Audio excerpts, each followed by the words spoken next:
Right, let's go. Let's go. Let's get her done. Let's go. I don't know if I want to use Arbiter. 399. 399 wine or dine. I think I'm gonna try to use Cardiel and Varkosilos. If all fails, I'll try to use my high resist team, of course. Try a little with Star Sage. But the fact of the matter of today's stream is I'm testing out FOLI and VARKOS together as the block revive Dark Elf Lords. Let's see if they can do it. Let's see if they do 250 speed on VARKOS and FOLI.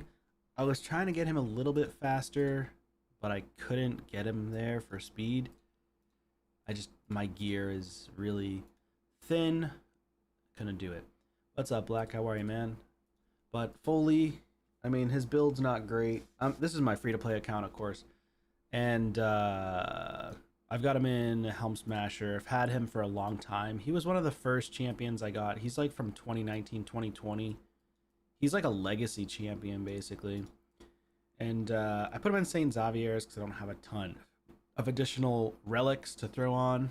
I haven't been upgrading my relics. I do need to get on a relic upgrade rampage path. I need to go on that soon. And then in terms of the sockets, all I have was these. The wearer's damage increased by 1% for every 100 accuracy, which is only going to get 1%. And then, so it's not the best. The wearer's damage, the deals 5% more damage against enemies with full HP. So his AoE is the block revive. Hits all enemies, then one enemy. Of course, it's AoE, so it's going to remove a total guard stack. And then after the fact, it can potentially kill and block revive someone. But the downside is he doesn't go through block damage, so block damage is pretty insane. But he also could potentially take an instant turn if we get stunned, frozen, slept, or provoked. It's just if they attempt to place it. He won't get he gets instant removes and then heals by 20% and boosts turn meter by 50%. So it's not instant turn, but it's basically instant turn. Or at least close to it. I haven't used him in a while, but he does have a quad hit on the A1. So ally attack is helpful. So I'm going to try a couple of ally attackers. What the heck? These pop-ups, man. Going to try a couple ally attackers, see if it works. Yeah, they might as well buff him to an instant turn. That'd be kind of cool. That would be pretty sweet, honestly. I'd like to see that. I think maybe they can make his A1 go through block damage. That would be kind of cool. So it's not like a block revive on his A1, but at the very least, he can go through block damage if they buff fully. Oh, all right. We just get the win. Okay. I'm at 800 points. We only have 3 days left. I don't even know if I'm going to get season 12, 13, 20 points. To be honest. To be honest with you. But it is what it is if we don't. I think I'm going to go with her just because I think she's in my speed gear. A good amount of it. Let me just double check. Mavara. No, she doesn't have any gear on. Never mind. I don't have any gear on Mavara. I'm going to throw in Marichka probably. Definitely throw in Mikage. But you know what? I'll lead with this guy. I'll lead with the Sun God. And then I'll go some speeds. So we'll do this. We'll do this. Okay. So this will be kind of interesting. I wonder if it'll work out or not. Okay, so he's going lockout with bombs. Now I could just bring in... So Cardiel is going to work, I think, here. Assuming he doesn't just straight up demolish me in speed race, which he probably will. The sad part. Two people here. Oh, FOLI, of course. I think he just beats me in speed, to be honest. Maybe I bring in... if people are gonna just continue to beat me in speed, I might just consider bringing in a Calvalax. Like, she does instant turns. He just locks out. If he locks out, we're kind of screwed, right? Instant turns and I guess I'll get rid of the bombs. We'll go for the speed. For the aura. My Mikage is like 380 speed. Yeah, 380 speed on Mikage. Cardiel is 390. So he's gonna beat me in speed. I'm very close though. I'm just slower. Just slightly slower. Now I am cutting in, so that's good. So I can at least lock him down. Okay, so he didn't get... Oh, because we're red affinity, he's green affinity, that's why. It's a one-turn bomb, which sucks. And then he gets an instant turn and kills me. So he didn't get stunned, that's why we lose. He got a weak hit. Weak hit, no stun. Yeah, so obviously speed race, I'm going to lose. I'm not 400 plus speed. I don't have the fastest speed gear. So that's obviously going to be a problem for me. This is only going to work if you're faster than the enemy, and this high up, people really aren't typically faster. JR Star, isn't he a streamer? JR Star? JR Star 3. Let me see. Yeah, he is. I wonder if this is his free-to-play account, pay-to-win account, what it is, but I'm assuming he's gonna actually like try against me, so we're probably not gonna win. I mean, we'll try. We'll see what we could do if I can actually get the win. Maybe I should go for another speed aura. My speeds aren't fast enough. That's the issue. Yeah, JR Star is a YouTuber slash Twitch player. Yeah, he's got a +1 Fabian. We're not beating that. But we'll try. We'll try. I think I need to be like at least 450 speed on my champions in order to do anything. Oh, yeah, I mean, he's bringing in the big guns. We don't win just simply because we're not fast enough.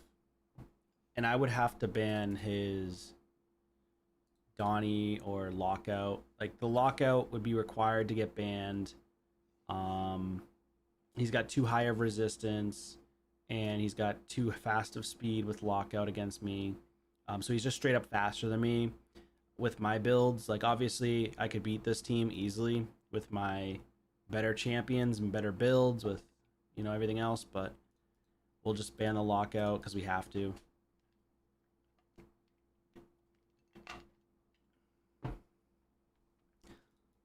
This is more just more of a fun showcase rather than a it's gonna work all the time showcase, I feel like.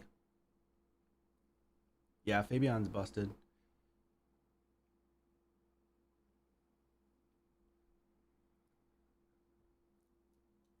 And he'll be one of the strongest heroes for a long time. I'm actually faster than him. Him is pretty interesting. So I can just wipe somebody out. We'll just wipe out Donnie. We'll basically kill him, I think. Not quite, okay. Not enough damage.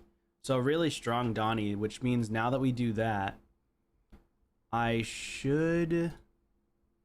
If I ally attack here, now she should get wiped out. But he did take out VARKOS, keep in mind. He did take out VARKOS.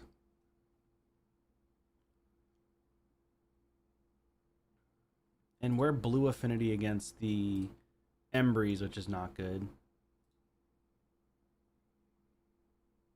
I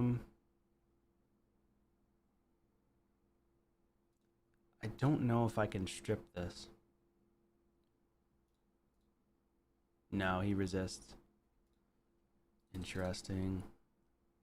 Block active. It's not enough. And he's so slow that he just wipes me out with one shot anyways. Yeah, so like we block revive everybody, but Leo just gets the win. He just AoEs and we lose. Yeah. So obviously Leo not stripping the stone skin. High resistance Leo is interesting. Or we got a 3%. But banning VARKOS means we can't get block revive with the ally attack. And then Leo just wins because he has stone skin that was unremovable. Yeah, the Donnie didn't die from his own passive. And then yeah, that's pretty much it. That's pretty much it. So it's really difficult to use this unless you have a way of stripping the stone skin. So I feel like I'd have to bring in like a Marius then. Marius on top. Marius, then the double speed, then the VARKOS and FOLI. So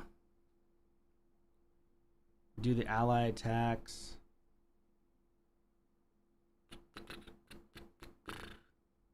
It would be better if I had like instant turn heroes, to be honest.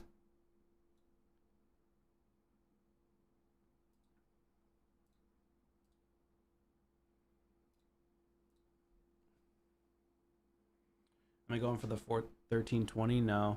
Well, not really. I'm not really pushing for it just because it's kind of annoying to do now for me.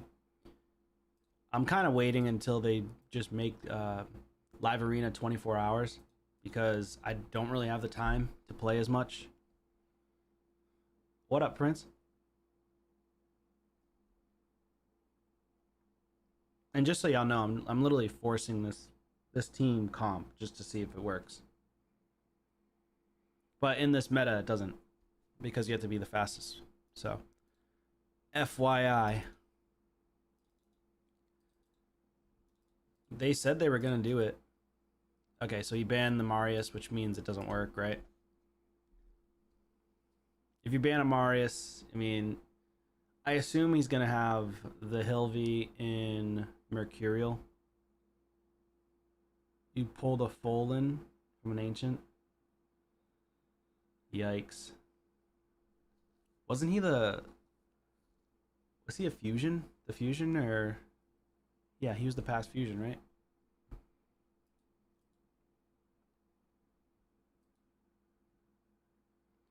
He's the one that's like the mini Carnage. Yeah, she's in 2 turns. Alright, so we could take her out. Technically, it should work. Yeah, so she gets block revived. You got VARKOS from the summon pool, nice. He's carrying your free-to-play in arena, nice, nice. Alright, let's do this. We removed 1. It's unfortunate. We lose from bombs or we lose from... He can just place a unkillable and it's already over. Yeah. I mean, the A1 I think goes to... Actually, no. This one... He ally attacks with what, though? Alright, let's just do this first. Let's read his passive again. Has a chance to join an ally and attack whenever an ally attacks. The chance of increases when an ally from the Dark Elves faction. Okay. Enemies killed by this champion or blah, blah, blah, whatever. Let's just kill him. Okay, so he goes through block damage on the A2. Skip the quartered for VARKOS. Oh, I actually had a question about the this VARKOS event. I forget if they're doing another VARKOS event. I don't know if anybody's aware. Is this the only VARKOS event they're doing? Of course, he gets me with that. Okay, nice. Let's just A1 because we got feared. Then we can ally attack again. So we ally attack, we get feared twice. We get feared 3 times now. So we just lose. So he just A2s and it's over. Boom, boom. And that's pretty much it, I guess. If I swap, I die. So we're just going to A1 and heal up. Hopefully he fears, but my luck, he doesn't fear. There you go. That's my luck. He doesn't fear, but I fear 3 times. That's cool. GG's. That's just RNG right there, right? I fear 3 times in a row, and then he doesn't fear at all. That's super cool. I love that about this game. Um, on to the next one.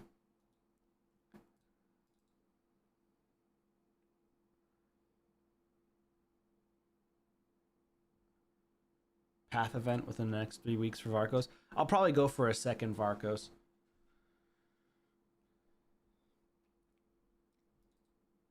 Yeah, so unless there's champions that you have that are AoE on the A1 that can get rid of the total guard stacks, or champions that can get rid of the stone skin as well, it's just impossible to ally attack into people without incredible damage.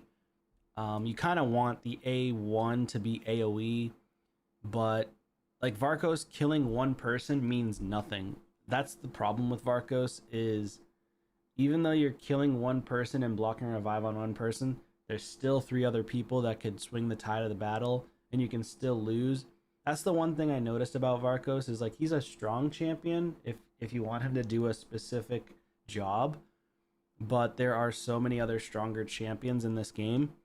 And on my account specifically, like personally, I'd rather just use Predator.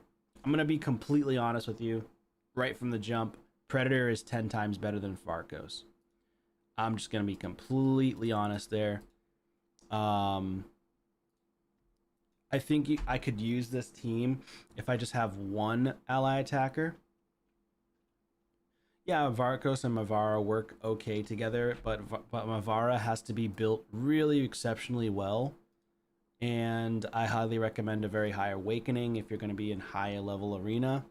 Early game arena, she's obviously a lot better, but end game arena, she has to be built. You can't just bring a Mavara in and be like, "Yep, good. It's easy." You can still get buff stripped, you can still get CC'd, you can still get locked out. Unless she has crazy high resistance and crazy high speeds, which is not easy to build. So I will throw that out there. Personally, I'd rather just use these 2 champs that are already Omega busted, more busted than VARKOS. VARKOS is strong, but he's not busted. That's for sure. And you need to build a specific comp around him to make him work.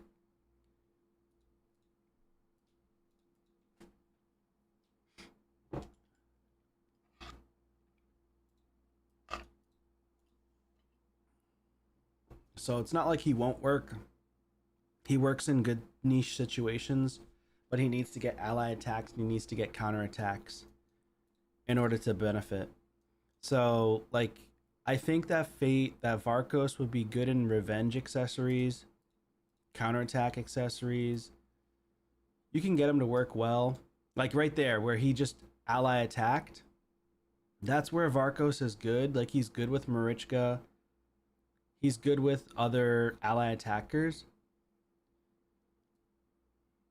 But by himself, like for example, if I place these buffs and then I use this attack and I go to kill someone, which it will kill someone, but he can be revived. So the only time that he's doing those block revives is when he's counterattacking or ally attacking. And if someone cut in and revived everybody and they got turns, then of course VARKOS has really no protection. Like here's a good situation where he's gonna obviously block revive, but this is a bot and they're really low level. Obviously a bot is gonna be easy to play against. I'm talking stronger players, stronger opponents. A bot is just you can't really do a showcase on a bot. Obviously that is in itself a showcase, but it's not a genuine showcase. So for me, Solinar's busted, but Predator not really to you. The harder he hits, the harder he falls. I would take Predator over VARKOS. Yeah, I would take a Predator over VARKOS. I'm even considering trying to get a +4 VARKOS by starting to do the fusions and just use my coins, the tokens, and just get a bunch of Predator. What do you call those? What's that dude's name? That reviver. Either way, you use that reviver to feed into Predator and make him +4. I think that would benefit my account more than a +4 VARKOS because my account doesn't have super high speeds, and that's my problem. If I had higher speeds, it makes it a lot easier. Python, yeah, that's right.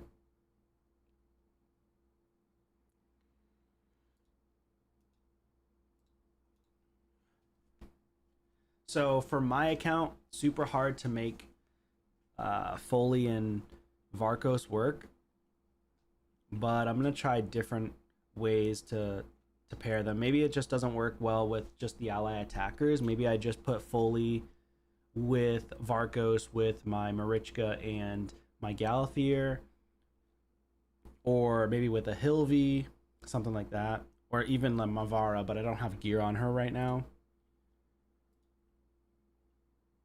You can only get that champion to switch into fusion one time. Oh, okay. I thought you could do it multiple times. You can't do it that way?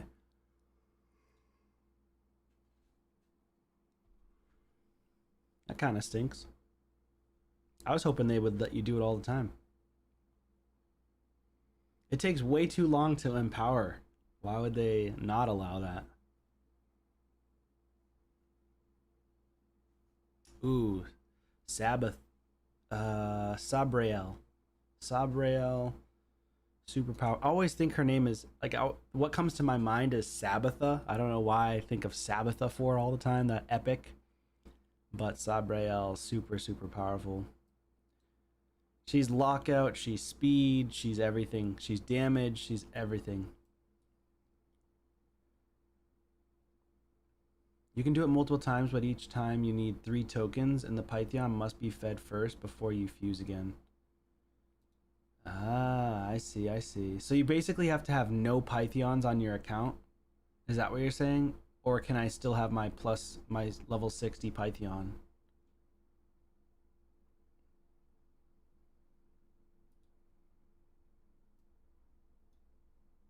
Switched out Hagaba for Titus. Titus is worth it. Especially if you're trying to do a billion comp on Hydra, or if you're trying to do the billion comp, or at least the multi-million comp, hundreds of million on Chimera. Pretty sure you can do billion on Chimera with Titus. I don't personally have the Titus comp for Chimera up and running, but because I like to go for the trials. But if I wanted my clan to win more, then I would go for the Titus comp instead of the trial comp.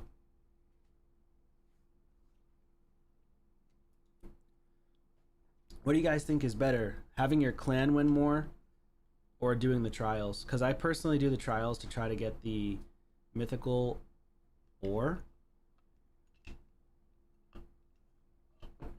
That's just a personal thing because I want to get relics that are mythical.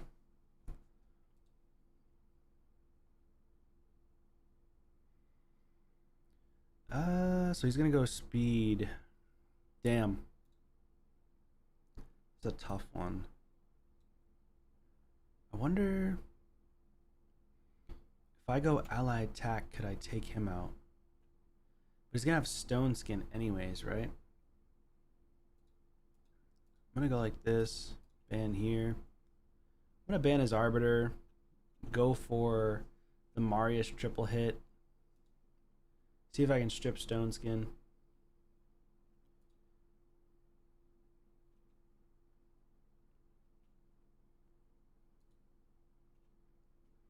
Oh shoot, my Fabion's missing gear.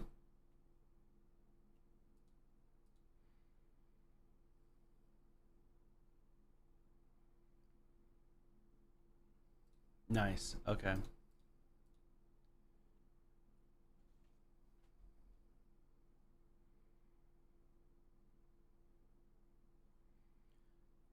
They mentioned changing Titus so it doesn't do as much damage. Yeah, because the whole point of the Chimera, I feel like you should just everybody's just trying to go for trials, but it's hard. You can only get one or the other. You're trying to win both. You want to win trials and you want to win the actual fight versus clans.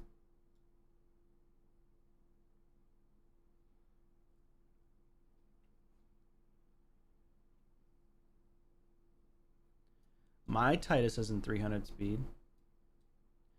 Oh, are you talking about for Chimera? Yeah, I can't even build the Titus team for Chimera. I don't have the speeds.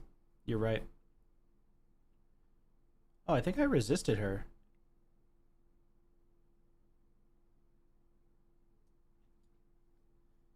Dude, his team's so fast. Luckily, I have Omega God Kraken Solinar. This is why I love Solinar so much, dude. He's so insane. Dude's cracked out. The dude is insane. I can go through Unkillable, but I can't go through block damage. And he can go through Stone Skin. Oh wait, I forget. He could revive. He should go to sleep though, shouldn't he? No, he doesn't go to sleep. Okay, that's fine. Fatigued, but he didn't go to sleep. That's all right. All right, whatever. That's cool, bro. Nice. Does the counter. Oh, I love that. That's where VARKOS comes in and does clutch things right there. So there's a good showcase of VARKOS. Congratulations, VARKOS. You ally attacked with my Marichka and used your A2. And that's the only good thing he's there for. Because the chances are a 33% chance for that to happen. And I got the chance. If not, I would have got killed by the Carnage, because the Carnage would have done the block actives and block passives, and then I could have been screwed right there. Oh my god, he did it again. Peak. This is peak, guys. We're gonna have to clip this battle, okay? Because this is the one time VARKOS is coming in clutch, right? This is the best VARKOS you're probably gonna see in this whole video. That was clutch by VARKOS. So there you go. VARKOS is good if you can support him, like with other good champions.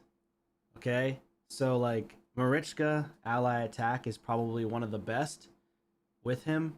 Obviously, if you can build an insane Mavara, build him with Mavara too. Like Marichka, Mavara, and him goes crazy. Better than ally attacks. Trying to use him with ally attacks doesn't necessarily work because he needs support. So if you can't keep him alive, there's no point to use him, right? Unless you're going incredibly fast. Like, you have to be Omega Kraken fast, in my opinion. But yeah, that's probably the best you're gonna see of a VARKOS showcase where he just pops off from RNG.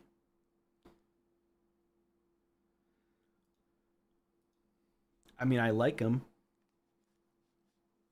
It's just, oh, okay. He just quit. That's fine. I like VARKOS, but I just like other champions better. He's not bad. I'm not saying he's bad, by the way. I'm just saying it's difficult to put him in a... You have to build around him. What the heck? Why is he quitting? Why is everybody quitting?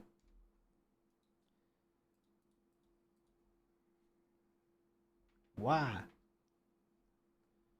I did get to Lena. I don't have her yet, but I don't have her built yet. But I'll build her eventually. I just haven't really been playing this week, to be honest. I've just been doing my dailies, and that's about it. Fabian's going to be a big help for your account for sure. You'll like Fabian a lot.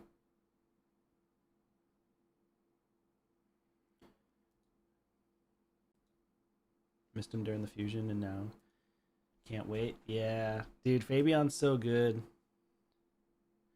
VARKOS or Maria? I don't really use Maria, but I think Maria is stronger due to survivability, right? She can also block revive, but it's another situation where you would need to build around your team comp. I personally like Maria better because she does triple hits, extra turns, and she has a better kit in general. Like, Varkos does fill a certain niche where he's blocking revive, right? He does that very well. He does that better than Maria. But Maria, she does AoEs, she does triple hits, she can get rid of the stone skin, she can get rid of buffs, she can remove buffs, she can mitigate damage on her own without having to support her. In that For that reason, I think that Maria is better. Do I have my Maria built well? No. That's why I don't use her very well, because my damage is really terrible with her. I have garbage damage with my Maria. So that's why you guys never really see me play her. Like, I could use her. She's in 9-piece Mercurial, but she's really slow. She has really low crit damage. She has really low accuracy, and she has really low attack. All the things that she needs to be good. Accuracy, attack, speed, and crit damage. Those 4 things. If you don't have them, then she's not that good, and it's just a gearing issue. So for me, that's why I don't use her. He's gonna go increase resistance. I think I'm gonna ban his. Actually, I don't know. I think I'm gonna go Galathier, ban Predator. He banned Solinar. Oh, he quit. He quit. That's 3 quits in a row. What the heck? I mean, at least try. He had a good ban there. He had a good ban. 25 million player power. Hagaba. He pulled Hagaba. Nice. I mean, he definitely could have tried. He possibly could have beat me. Maybe because he was frustrated about the Predator ban. Yeah, I mean, nothing we can do there. I'm just going high res to reset with Donnie. Plus, my Donnie would have protected my Marius. So, and then I had double revive. So he probably would have lost potentially in the long run. It would have been a long fight.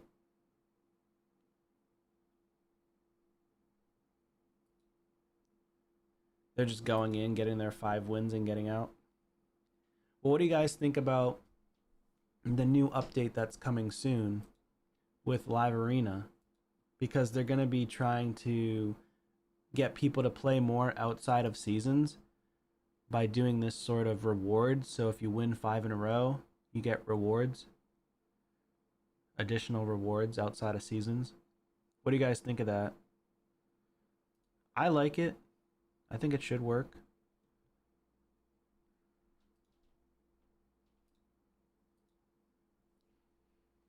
Yeah, I just like Predator Solinar the best, personally.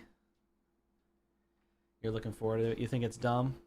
Well, it's free. I mean, if you win, it's free rewards. I mean, I feel like I would play more because of that. Because it's, first of all, if you're competitive in nature, like, the rewards you can miss stress you out.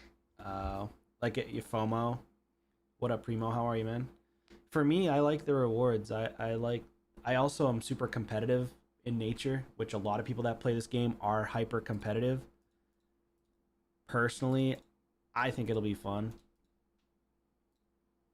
Any additional rewards is always nice. Not beating whale accounts in that 5x to get rewards. Yeah, that would be a feel bad moment, I feel like. I could go high res, but I don't really need it. I don't feel like Hilvy's going to have like 700, 800 accuracy. Usually matchmaking is a little better off season. Yeah, normally it is.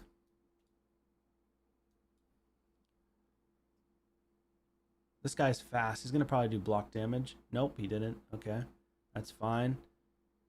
Now, the downside for him, though, I think I could just straight up do this, because then he's going to try to do the fear. Oh, I cut in. I'd rather than buff the live arena legendary relics. Oh, I win. Okay. So he quits. Damn, everybody's quitting, bro. It doesn't make it as fun. It does not make it fun when people just insta quitting every time.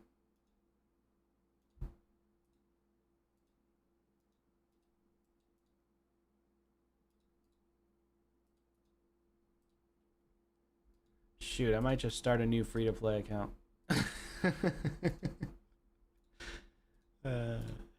Just start from the beginning.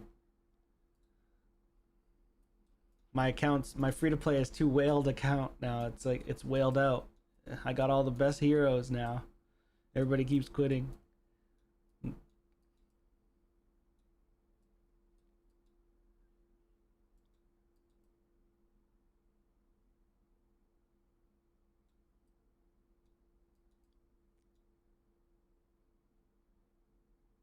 Rather, yeah. The Axis Serpentis, yeah, it is trash.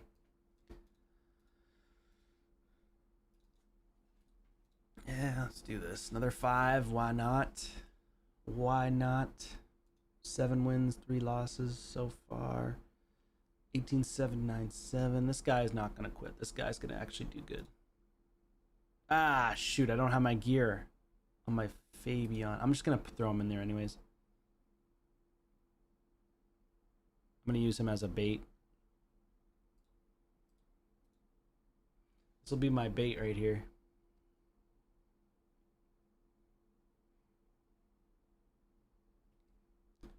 Bombs, okay.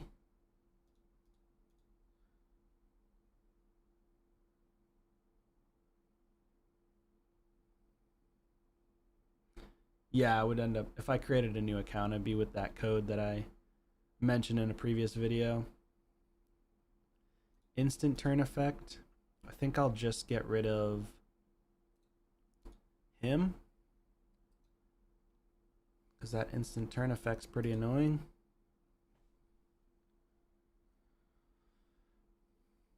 Marius has got to go.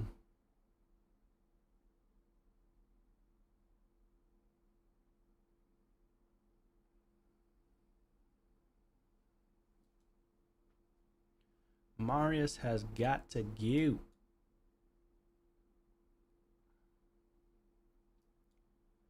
Come on, baby.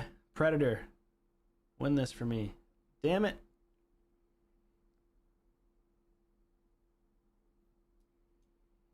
The best starter link code. It's my code in my previous video. Use my link in my previous video.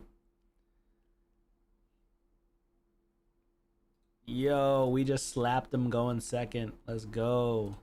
We hit him with it. Night night. We just went second and won. Yeah, I like going second better. It's just, my account is built for going second. I don't have the gear to go first most of the time. Sometimes I'll get lucky with my Fabian and I'll go first in fights, but I keep forgetting to put my gear on my Fabian.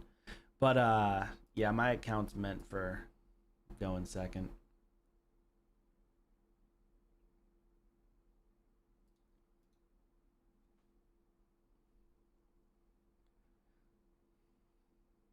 But honestly, I feel like going for the Tholen Foulbeard is pretty smart. Especially as a campaign farmer, dungeon crawler. He's great. I love Tholen. He's one of my favorite champions. I use him all the time in PvE. Like, he's always used in my hard faction wars. I use him in my Doom Tower runs. I use him in my Grim Forest. I use him obviously in hard mode faction wars. I think I already mentioned that. But yeah, he's used everywhere. Curse City. Dude's a beast.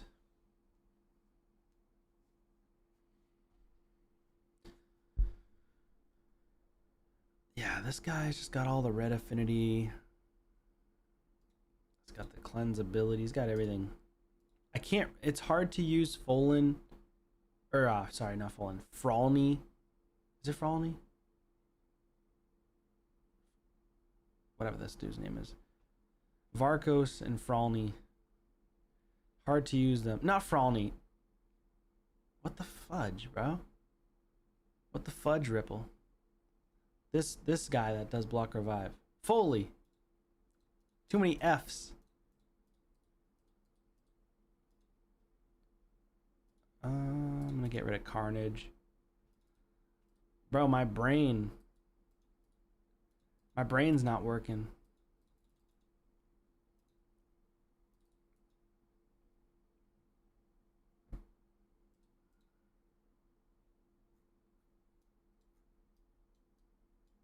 Oh, he has no stone skin? He's just going pure speed? And he got decreased cooldown. Wait, he didn't swap? He could have killed me. If you could pick the next mythical to be buffed, who would you pick? Mezamel or FOLI? I love Mezamel. And FOLI, but FOLI just sucks, dude. FOLI's so bad. FOLI needs a buff before Mezamel. That's how bad he is. And he already got buffed, didn't he? He's terrible. Dang, it's over. It's over. Predator's doing too much, bro. Predator's the best, bro. Predator's so good. Like, Predator's just filthy, man. He's way too powerful, in my opinion. What do I think Mezamel's kit needs? I mean, she has a good kit. It's not like it's terrible. It's just not, for this meta currently, it's not very good. Even though her second form does damage, she needs more damage on her second form, for one. Because even though she can go through block damage, she just doesn't hit hard enough on her second form to kill the enemies, to wipe them out. But you don't want to make her Omega broken, which I get it, but then again, there's Solinar. Like, Solinar is pretty disgusting. He's kind of Omega busted. So might as well just make the mythical stronger. I also think that her first form, if they could give her a triple hit on her A1, that would be nice. Because her A1's really weak. Not a fan of the A1 at all. It just does decreased defense. And they could even give her an AoE on the A2 and just make it a double hit, but not go through Stone Skin. Because right now her first form, it only allows you to kill one person potentially through Stone Skin, and a lot of people have the relic for survivability. So it's like her ability's wasted. Or you're going against these champions like who I'm using, Donnie, and then Donnie's passive just blocks you from block reviving someone. So like her first form, if she just had a double hitting AoE, they could remove, like I said, they could remove the fact that she's going through Stone Skin. Just make it a double hit, make it up to speed with the current meta, and then make it block revive, and just make her hit fairly hard. Because that double hit will also, even if you don't kill somebody, at least you can get rid of the total guard stacks. And obviously she's going to go last in the turn order, so more than likely you've already removed some of the total guard stacks, and then she can get a block revive or two, and then you can win the fight. So that would make her, I don't think that would make her super busted either. I think that would make her very strong, but I don't think it would make her busted, because they're probably not going to give her insane damage anyways. The meta right now is total guard stacks and lockout. So they just need to do something. Oh my god. Yikes. Level 91. It's all these level 91 accounts are busted, bro. These level 91 accounts always have the best champions. How is that possible? He's got Predator as well. I'm screwed. Oh no. Help me. Help me. Dude, I can't use any DPS. I got no DPS, bro. I gotta use Marius. So far he has no lockouts. I guess I gotta use Carnage. I gotta ban Solinar. Tection's disgusting. Dude, if they all have Mercurial at level 91, I'm gonna cry.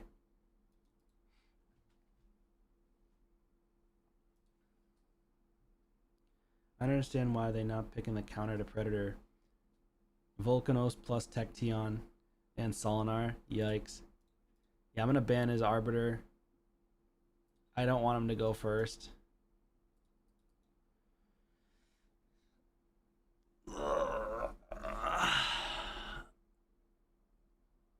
If I can beat him in speed, maybe I can win. I don't think I could beat him in speed, though. I think he's gonna be faster than me. Usually low-level accounts, they just spend on speed gear only. They don't actually get stone skin.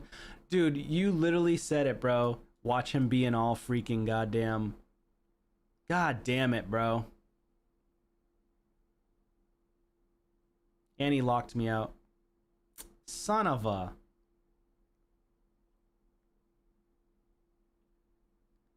Bro literally said it. He said, watch them be an all Mercurial, and it was right.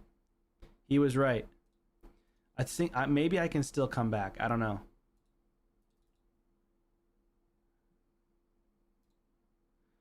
I'm gonna swap and try to see if I can get a kill.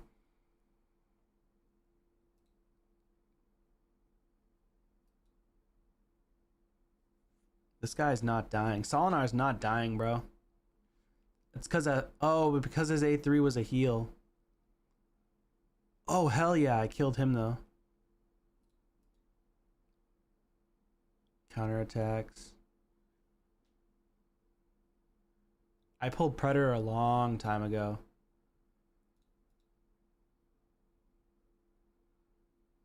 Nine-piece Mercurial is so strong that my troll rare squad has some wins in arena. That's insane.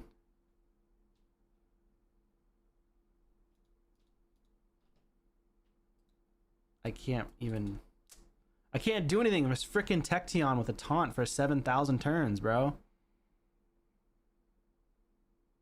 The hell, man.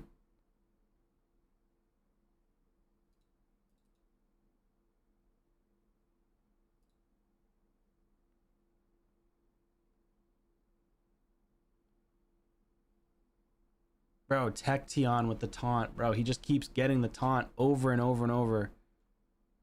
I literally can't do anything against it. And then he has the poison cloud that I also can't do anything against. I can stun him, so that's good.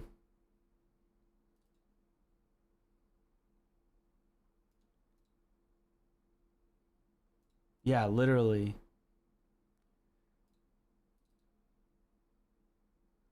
I can't remove this. I can't remove. Oh my god, bro. Tection, I think he might even be more broken than Solinar. Dude, what the hell, bro? A poison cloud for 10 years? You basically need to have that relic. What's that relic? Death Dealer? Bro, you need to have Death Dealer for Tection because you can't beat him unless you like... Yeah, you have to have like Lockout or somehow remove buffs without touching him. That's nuts, dude. Bro, Tection is freaking insane. He's actually insane. I'm saving all my Void Shards just to go for Tection next time. Like that's the craziest showcase of Tection I've seen.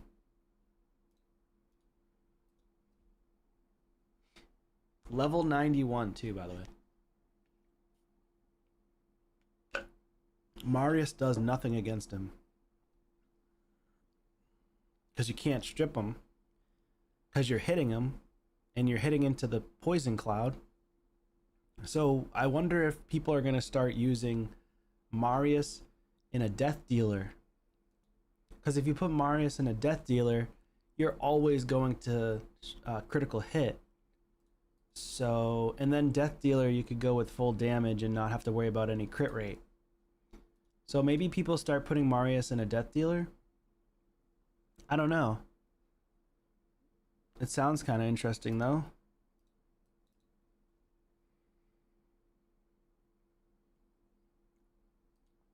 Volcanos versus Tecteon and Glycea.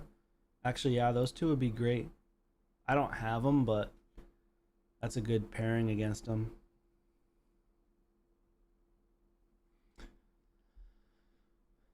All right, so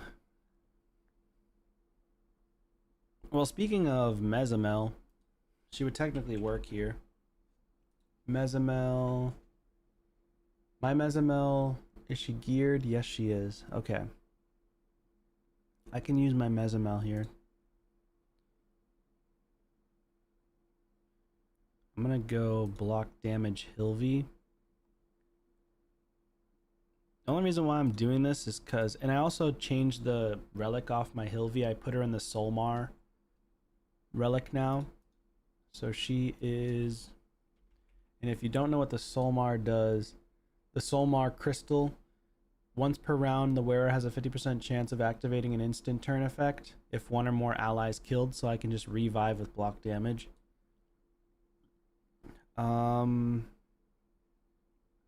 Hecaton is super annoying. I think I'm going to ban Hecaton because he just keeps on stunning everybody over and over. And if he has a Palas along with this guy, it would just be busted. Oh, Hecaton also doesn't weak hit. Yeah, so I'm just gonna get rid of Hecaton because he's too strong here. I'll of course go VARKOS would be too weak here because of the green affinity. I don't think my Raya has gear on, although I would use Raya. I think I'm just gonna go with my boy. The red affinity Embree's too strong against FOLI. The Embrees will block revive VARKOS. I can't use them. Oh, that's interesting. He's going with Mithrala.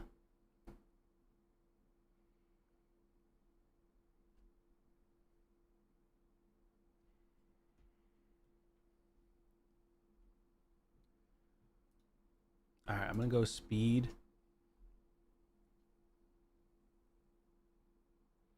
So my team is really built for going second here, so he's gonna get a turn first. The Argonite's faction's creating havoc. You're absolutely right. Palas and the Helm with the fervor buff to control attacking. Yeah. I think the Argonite's faction right out of the gate is the best faction for Arena because of all the champions that are meta from there. But, and I say that because they still have tons and tons of more champions they're going to add to the Argonites. That's why I think they're insane. Let's go ahead and kill her. We didn't kill her, but that's alright. Let's see if we can kill him. We did kill him. Block revive. GG's. Can't wait to see the first Argonite mythical. Dude, that Argonite mythical is going to be Omega busted. I can assure you that. They're going to be Omega busted, bro.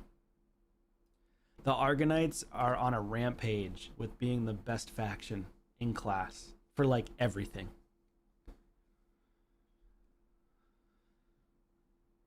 Dude, Zeus, oof. You know how many people are going to break out the wallet for that? If Zeus comes out as a mythical? But isn't oh, that's Odin. Odin is the void. All triple hitter AoE. Yikes. Yikes. Dude, Kratos. Oh, if they do a collaboration with Kratos with that game, that'll be insane. I used to play that game a long time ago on PlayStation 2. God of War. So he's going lockout, so I guess I'll just go second again. That's basically my account in a nutshell, just going second most of the time.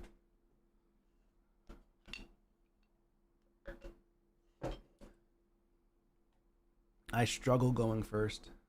Heavily.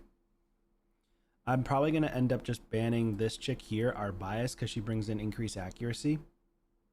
And so if I chop off the head, or chop off the neck, the head won't work. So head's not going to move. He's not going to get extra accuracy. I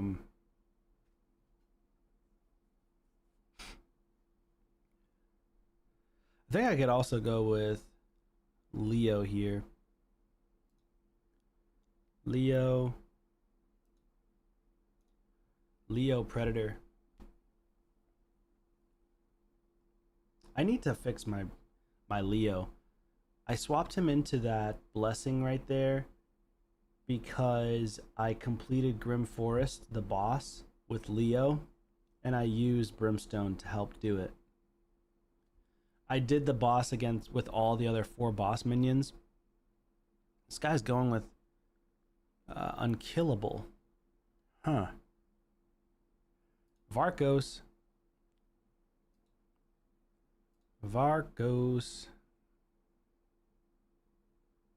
He's gonna beat me in speed.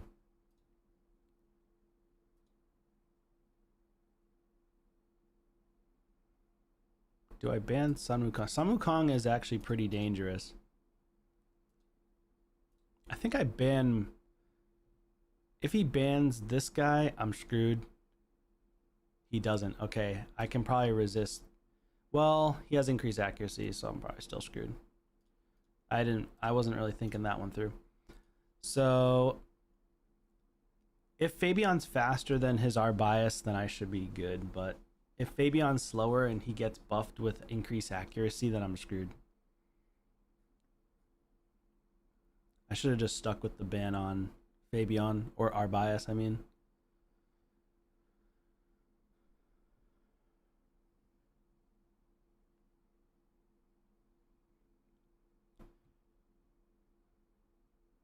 Come on.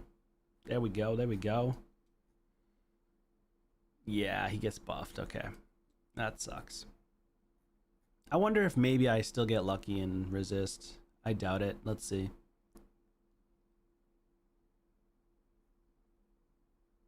Yeah, I didn't resist. I figured that would happen.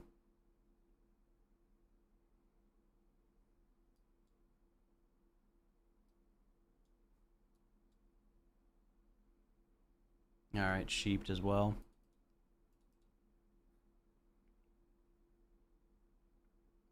Yeah.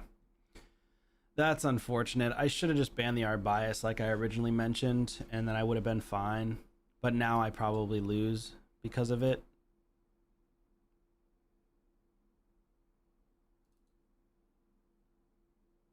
Yeah, and he's just going to keep increasing cooldowns because he's got increased accuracy as well. Man.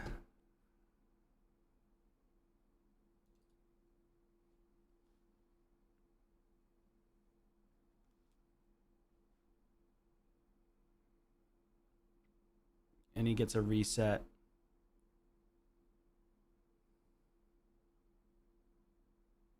Oh, I have a 2-turn. Oh, that's helpful. 2-turn fear on Donnie. Nice. Yikes, dude. Yeah, GG's. He gets his ability back again to lock out. All because of our bias. I should have just stuck with the R bias, man. What was I thinking? He gets a refresh again? What? GG's. I should have just stuck with the R bias ban like I mentioned. I don't know why I did that. It's like one of those situations where you're like second guessing yourself for no reason on a test when you know you have the right answer and then you pick the wrong answer anyways, like an idiot.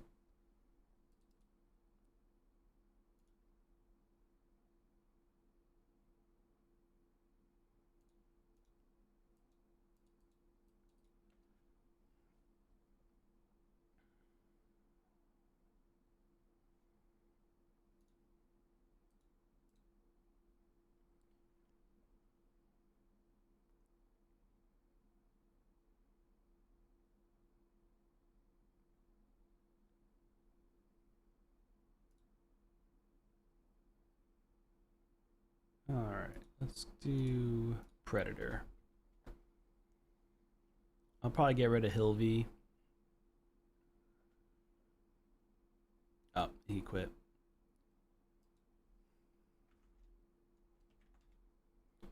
Oh, I did get sheeped last match too. Throw that in there.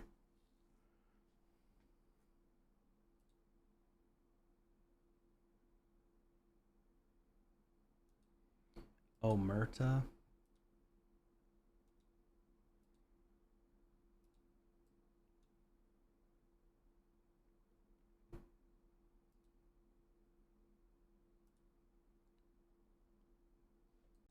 How do I feel about the new Marvel Rivals change? Dude, Marvel Rivals is about to be insane. Everybody's gonna be OP. DPS is gonna be busted. Heal is gonna. This will just showcase to you how good players actually are. And I know that those that are just gonna be on a rant the whole time, obviously aren't gonna be good. You're just gonna hear a lot of crap from the DPS. The healers aren't healing me. The healers aren't healing me. Like, dude, stop overextending then. Stop overextending. Dude, I was a healer the other day. Bro, I couldn't stand it. I had to swap. I was like, dude, stop complaining about heals every 2 seconds. The game just started. You literally just overextended and you're behind a wall. I can't heal through a wall. Like, people are already ridiculous. So I can only imagine how much worse it's going to get. Because the DPS are going to get such big heads about themselves that they're going to overextend more often than not. Maybe they'll figure it out after a week or so. Or not.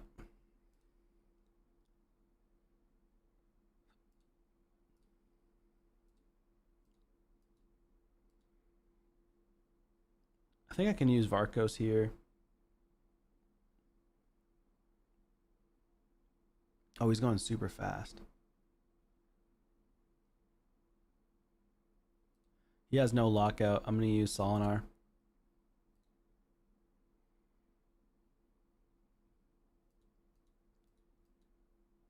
Omerta. Okay, bans the Solinar. That's fine. He's going to beat me in speed, so I might as well just go with 35% Arena Aura for HP. Get more damage, get more survivability, get a larger shield at the beginning with the bolster set.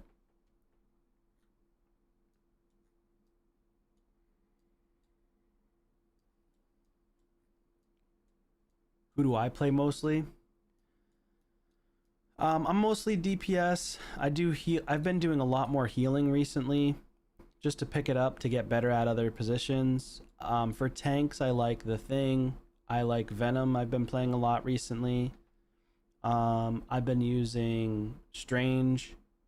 I use Doctor Strange and Emma. I use a lot of them. Magneto. I haven't really gotten super good at Magneto. I'll be honest. I don't have many hours on him. I think I'm at like maybe 5 hours or maybe 4 hours on Mag. But you have to be just really good with Magneto's his bubbles. If you can get good with the bubbles, that's already a start. But I tend to not do so well with his bubbles. Let's see if I can block revive here. He's blocked. Yeah, what about yourself? But my main character, who's finally getting a buff, I guess it's not really a buff, but he's reverting back to his old form. Iron Man. I've been using Iron Man mostly out of every single season. It's my favorite character, personally. And with him getting the gamma radiation back, that's going to be nice. The gamma radiation with the laser beam is insane. Let's do a reset here. Hopefully he gets feared. Yes, we get the fear.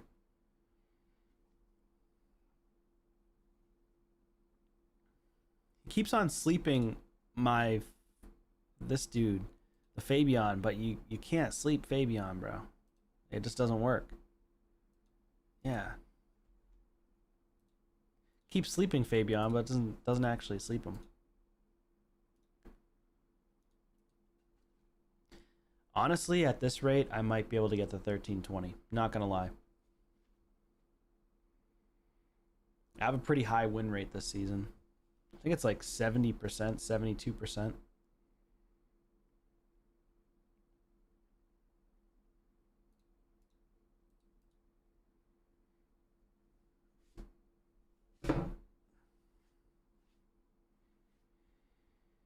Ooh, he's going with the...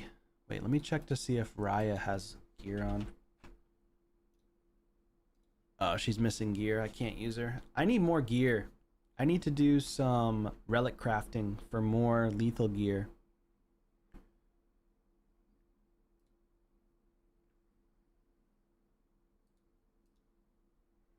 I haven't really been using Galathir today. Mostly use Thor, Cloak, Dagger, Emma, and Mr. Mr. Fantastic. I probably have 1 hour on that dude. I'd never use him. I never use Fantastic. But he's another character where you have to really do a good job on the cooldowns. If you're not good with his cooldowns, you're just going to get smoked. You just get shredded. Alright, so this one... Another situation. I would love to bring in VARKOS on. You could also do, like, VARKOS would be really good with Alaz, because Alaz does the counterattacks. He'd be really good with Alaz.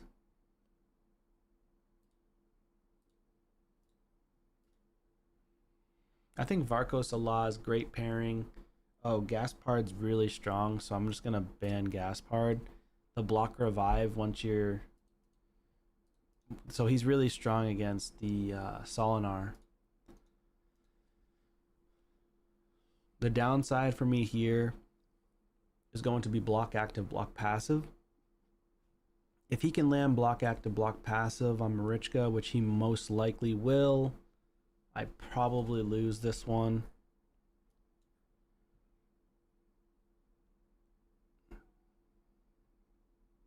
Protection set, high speeds. Yeah, when you're stalling the cart, a really strong, fantastic player that stalls the cart is the most annoying thing in the world. This guy's going for full damage right off the bat. Right out of the gate. I think I'm going to go for the strengthen. I'm going to actually go for the kill. We didn't get it. That sucks, dude. I thought I would get it.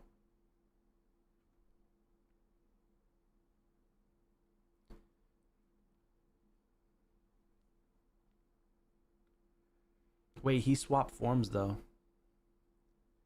Dang.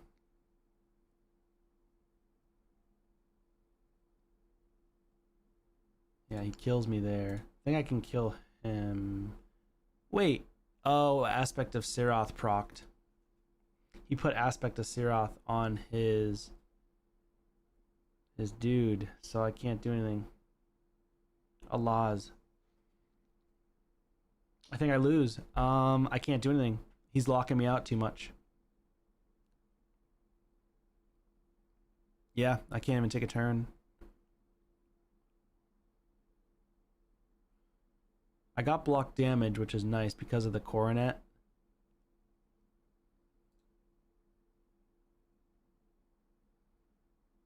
Yeah, I mean, I'm still locked out. It's been like this for how many turns now?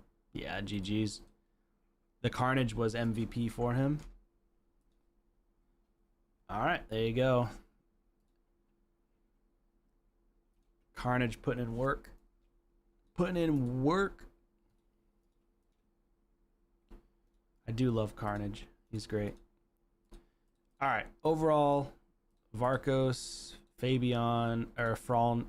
Oh my God. VARKOS, FOLI. My final thoughts.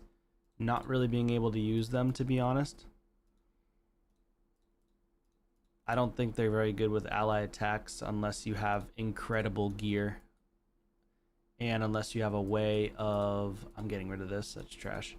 Unless you have a way of getting rid of the stone skin and total guard stacks. It just doesn't work. So you'd have to build them with certain heroes. Like Marichka is one of the best because she has an ally attack A1. Mavara is really good. I didn't have her built for this fight, which I kind of wish I did. New job's been going well, and I think FOLI just kind of sucks. He has really low damage. I think he needs to be buffed for damage. Like at least his A1 and his A2 need to be damage buffed. I think his A2 needs to be like, if they can change this ability to attacks all enemies 2 times, he'll be better, because then he can help with at least the Mercurial total guard stack. Give him a double hitter AoE on the bio disruptor and make it stronger, and then keep this one the same, so that way it's not overpowered for his AoE block revive, because that's his only block revive. You can keep this the same, that's not a big deal, but just make this an AoE double hitter, and then make this just do more damage, because this ability sucks. He does like no damage on it. It's like scratching him. Yeah, ignore defense on the A1. Yeah, you can even add that in. Ignore 20% defense. Even ignoring like 15% defense on the bio disruptor would be great too. The new job's been going great. I mean, overall it's just a lot of learning, but it's a lot of information overload right now for me, because they hired me off the street into a position that is just it's challenging for sure, but definitely working well. I think, you know, it's any new job that you get, it just takes a little while to learn. And my position has 3 departments, so I have to learn 3 different departments.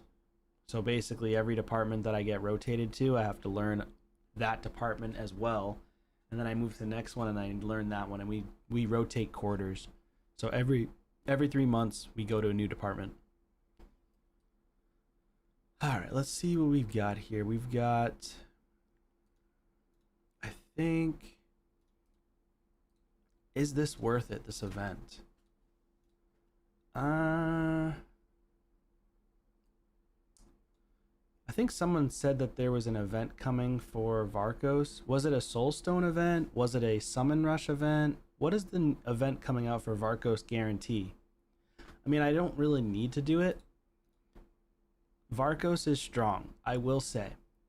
My thoughts on VARKOS is that he is very strong. I don't think he's busted by any means.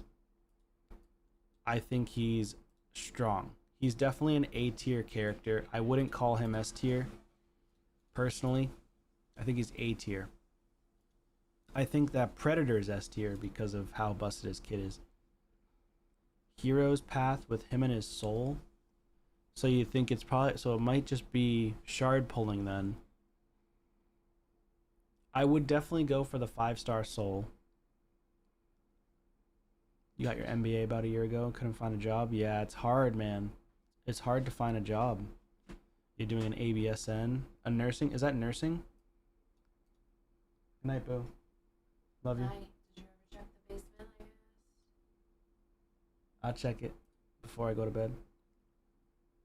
Well, all I'm doing is seeing if there's mice down there. That's all you wanted to check, right? Switch to the laundry. Oh, yeah, I got you. And just make sure the back door is shut all the way. Yeah, I got you. So Don't worry. I won't let the rat people come in. Okay. Well, hope you have all night. Nursing degree? Yeah, you'll do well if you're in nursing. You should do that. Nursing, there's always a shortage of nurses, and so going into nursing might be one of the best degrees to go into right now. And they make good money too. Taking care of people, making good money. Yo, one time no whammy. Oh, nope, the gods have spoken. They said do not pull any types of shards. They said, what are you doing, dude?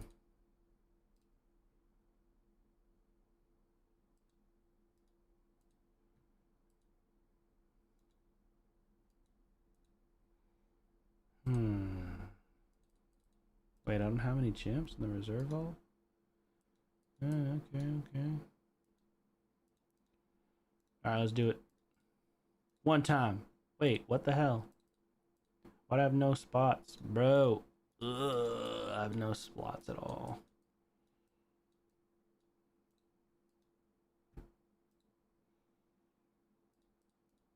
All this trash. I gotta go do... I haven't been doing champ training at all, which is annoying. What up, Delash? How are you, man? Yeah, let's just instant upgrade. Why not? Alright, I haven't pulled a single sacred since my last legendary, which was a duplicate Glycade on June 27th. It's a 2x. Can I get it on the first pull? No. Screw it. Let's go in. I'm trying to get a Lego. Boom. There you go, guys. Legendary Undead Scartorsis. That's a duplicate. Look at that. Got myself a dupe Faction Guardians. Look at that. Scartorsis. One more duplicate. One more duplicate. And I'd get myself plus 10 speed.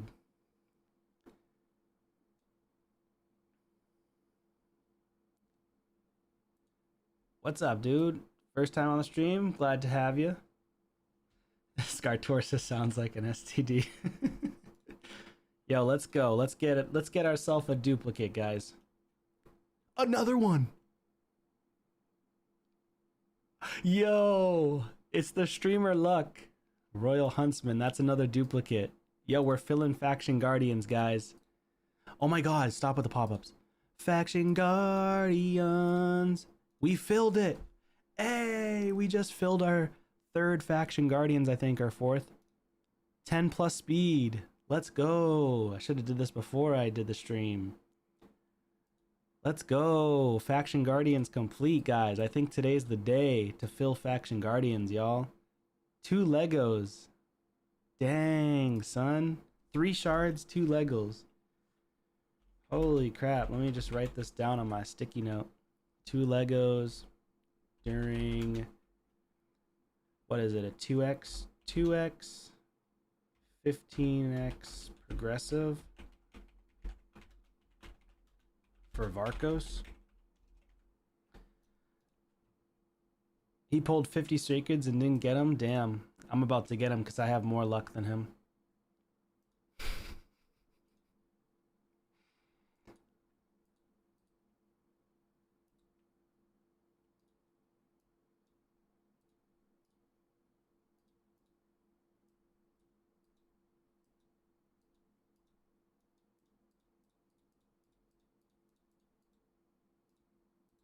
All right, let's do this. Oh, I don't have any silver. Dang it. If it ain't one thing, it's another. That's how it goes. Ain't got no silver. You also pulled on every event and didn't get that guy? Damn. Damn. That is super unlucky. Just get rid of this trash gear. Is there another accuracy? Wow. This one's gone. Let's do this.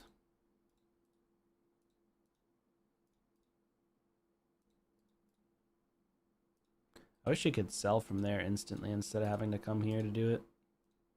I think you can actually do an instant sell. I just never used it. Isn't there like an instant craft and sell? Oh yeah, you can. Okay. Never mind. I should have done that. 3 pulls. Let's go.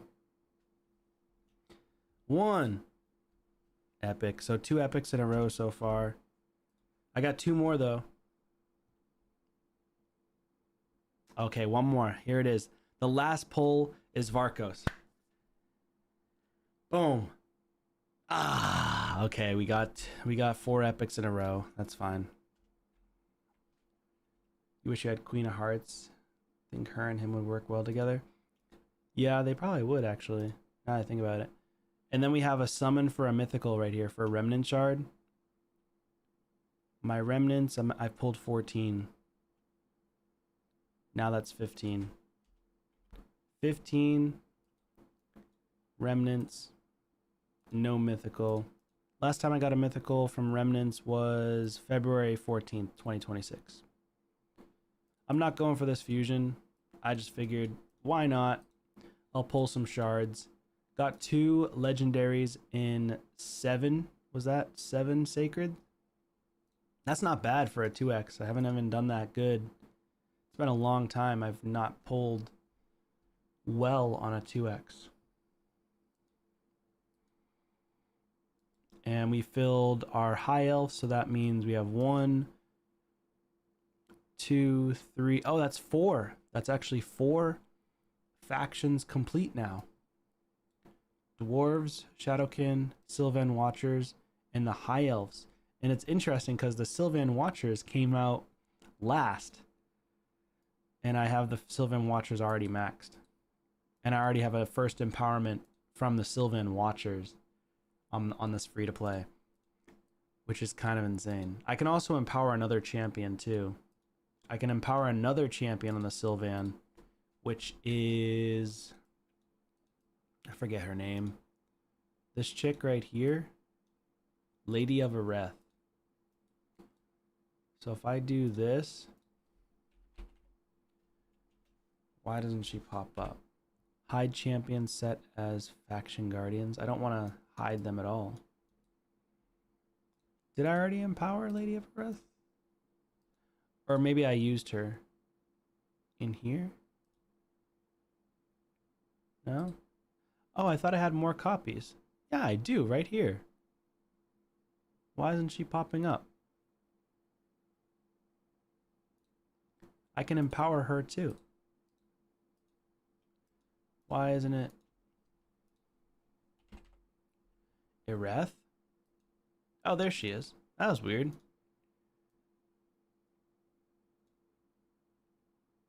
Oh, I see, because it's a faction guardian. I put the level 24 as the faction guardian and not the other one. I should put the 50 as the faction guardian. And then empower her. So now I have 2 empowerments for this faction. Boom. A +1 Areth. Not that I really ever use her. So those are my first 2 ever empowerments. It took over 6 years, 6.5 years to get 2 +1 empowerments. Insane. Obviously, it may not take you that long because the game is a lot easier than it's ever been. You get more leniency and you get a lot more shards and you get a lot more heroes to start with, and they made it easier to get legendaries now.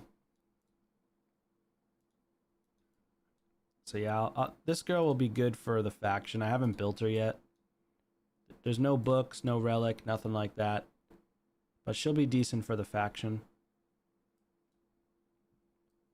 And then I can use Glycade. I use him mostly. I can use him in hard faction wars now. He has 800 resistance, which is pretty insane. Pretty insane. Which faction wars is open? It's unfortunate the Sylvan Watchers is not open right now. We have Lizardmen Crypt open. I really need a Death Dealer to not land weak hits. I don't have any other champions that can do big damage. And then all these champs, like Anaxia is great for this faction wars. 100%. Like she'll bring you all the way to stage 21. I think she's one of the best for this faction. She's more of a PvE champion than PvP, which is not that big of a deal in my opinion. I know a lot of people are complaining about it. But my thing with mythicals is if a mythical can be good, like really good in PvE in certain areas of the game, then that's fine. Like I don't think yes, she could be better, but I think she's really strong as is, and she's also a damage dealer. So I already think she's really powerful with her double AoE, her attacks all enemies. She also like gains a lot of HP as well, I think, over time. If I'm not mistaken. Maybe it's her second form. Destroys turn meter. Every third skill this champion uses will attack enemies instead. Ignores 15% of the target's defense if the target's under a leech. I think I watched a video where she actually hits harder on her first form than her second form. Ignores stone skin on her second form. The damage inflicted by the skill will increase by 50% of the target's HP is lower than this champion's. I assume this just doesn't do any damage. If it's anything like a Granite Rock Keep, because Granite, he's also an HP champion, but he's in the dwarves, but he's a legendary. He has the same exact skill basically. Hits through stone skin, but it never ever kills somebody. And if they have an ultimate death knight, you're just screwed. Like, it won't do any damage. That's the downside. So personally, I'll build her eventually. Maybe during the next fusion. During the next fusion, I'll probably work on this champion. Is there a champ training going on right now, though? Maybe I could work on her a little bit. 2 days left, actually. Oh, okay. Nice, nice. Void shard available. That's cool.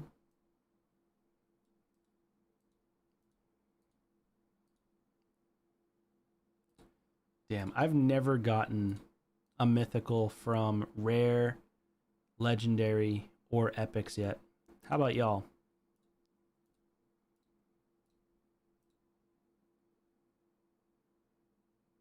Two rares. I hate that you have to keep on doing this. Come on. Something good? Oh, a legendary. Aspect of Serath. I think that's the first time I got a legendary from rare materials. But it's an aspect of Serath, so go figure.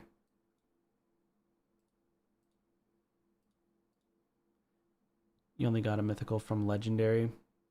And your alt account got a mythical from Lego mats, but not on your main. Yeah, it's not easy to get.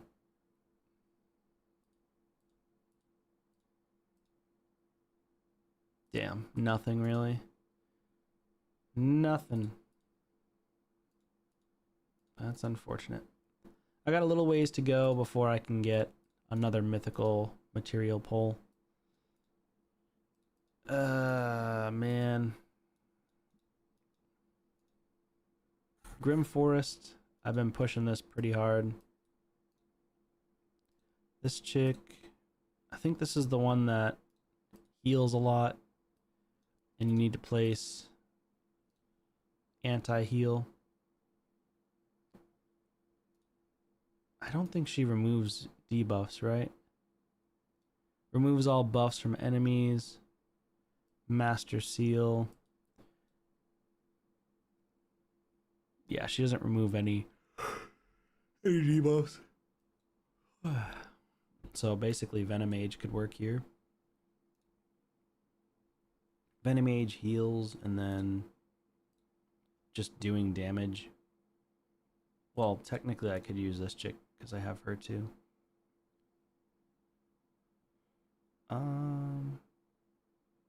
And she doesn't really take damage. Block buffs works as well, yeah. Granite is actually pretty good here. He does good damage because he's positive affinity. And I can put him in decent gear. Just put him in a PvP build. Oh, takes gear off Embreeze, which I don't really want. This one's fine. 270. Okay. This should be fine. And it should be able to just full auto. Pretty sure it'll full auto. I have enough heals just from Donnie. 132k, and there's no decreased defense or weaken or anything. I think I need gear. Yeah, I need gear. I think she needs gear on because she's not placing.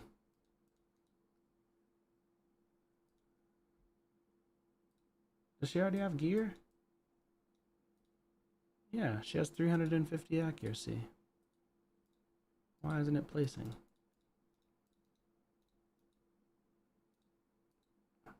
Maybe I'll just throw her in this, the Molten Death Bell.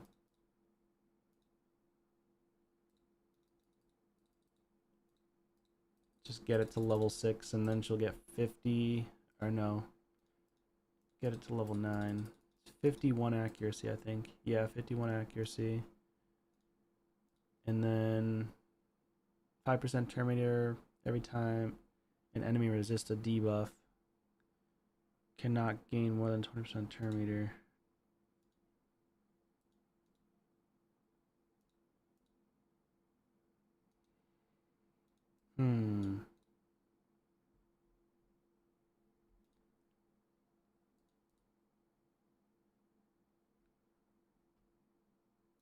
I'll just do this. Alright, let's see if that works now. I don't think she's immune to heal reduction. I think it's just not placing. Oh, she's resisting it. Dude, I have 400 accuracy. Do we need 500 accuracy against this? I forget. Okay, there we go. Now it's landing. I have increased accuracy now because of granite. So maybe she needs like 500 accuracy plus. That's kind of crazy.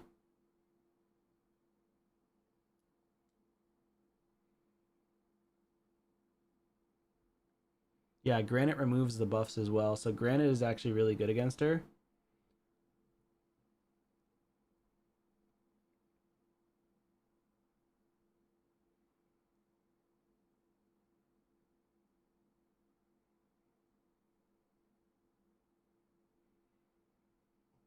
Of course, Sun Wukong's really good. 82k damage. I think honestly it would be better if I brought in a decreased defense champion, to be fair.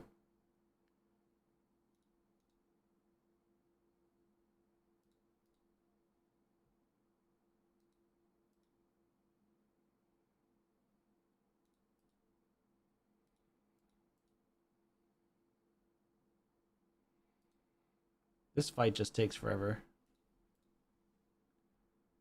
Oh, he has a decreased defense, okay. I forget why she takes so little damage. The damage inflicted is increased. Fills a turn meter. Ereth and her allies are immune to damage based on max HP.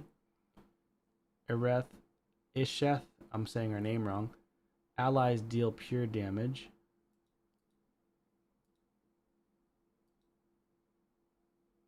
Huh. She just doesn't really take any damage.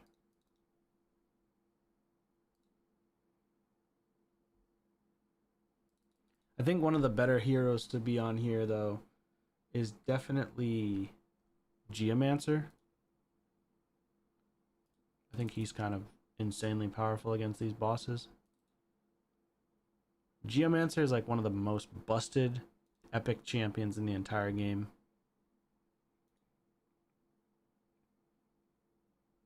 Yeah, he just removed 3 of her continuous heals. Insane.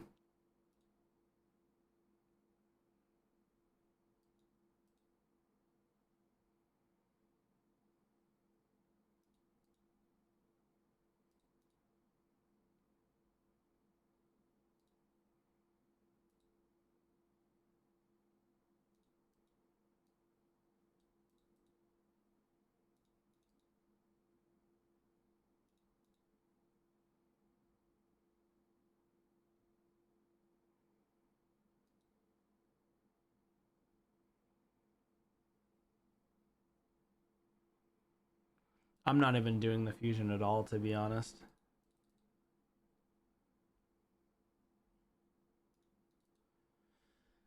The issue is I never had enough shards to even do the fusion, and then I just used all my shards on this stream just to pull for a 2x progressive because I wanted to get more legendaries.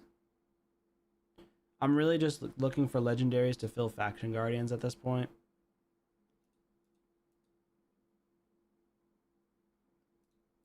Hey, we finally landed Brimstone. It's like the most powerful thing for these bosses. Yeah, 942,000 damage from Brimstone. Insane. Brimstone is so crazy.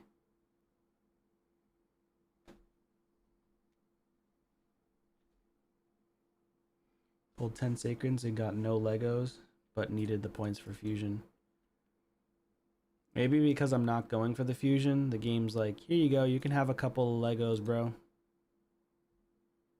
I don't know why I feel like that's like a conspiracy. Conspiracy theory.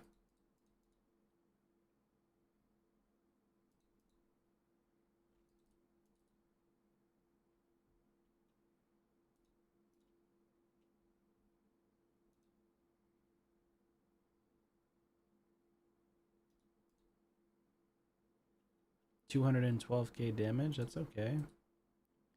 Decent damage there.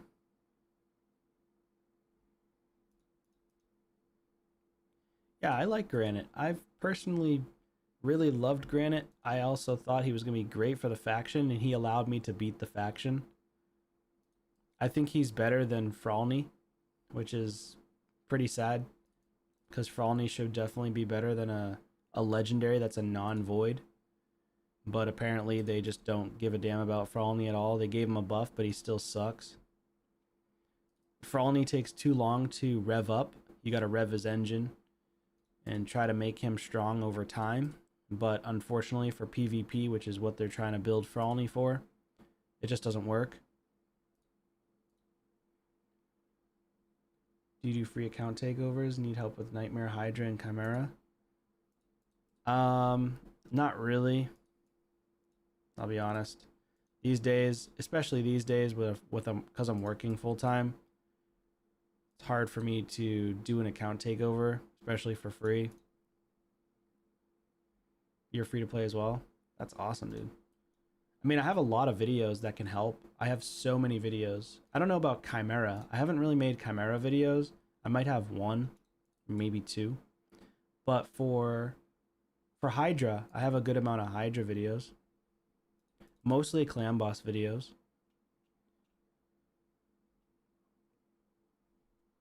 Yeah, Brogny's worth it. I think he's good. He's also kind of meta now in Arena because of the total guard stacks. So it might be worth picking up a Brogny these days if you've pulled everything else.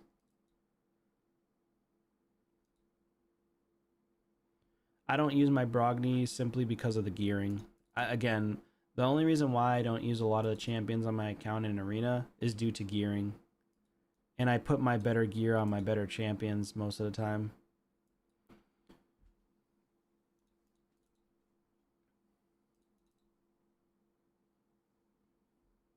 Like, I have some really meta champions that I could use for Arena, but I can't use them just because I don't have gear.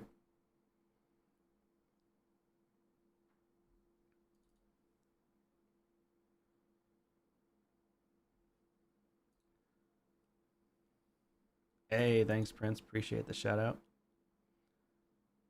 You hit 60 million on Hydra. Nice, nice.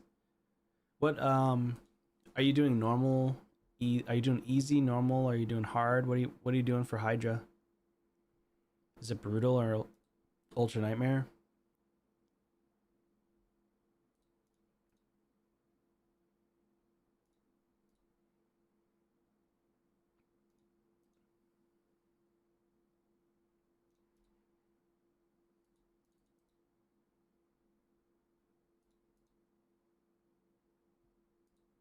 Thank God Granite brings in the increased accuracy, or else I wouldn't be able to land any type of debuffs on her. Nightmare? 60 million on Nightmare? That's not bad. Oh yeah, that's right. Hydra doesn't have Ultra Nightmare. I thought they were going to bring Ultra Nightmare to Hydra at some point. I think they were mentioning it, but I guess they're not. I always thought they were going to. They didn't completely kill Hydra, but they sort of killed it once they got rid of all the billions of damage you can do with the Wixwell comp with Yannica, and then they ended up nerfing everybody that can do tons of damage with the shields with Wixwell, and then I don't think they ever nerfed what's her name. Actually, they did kind of nerf Trunda, but not really. She's still the best damage dealer for Hydra.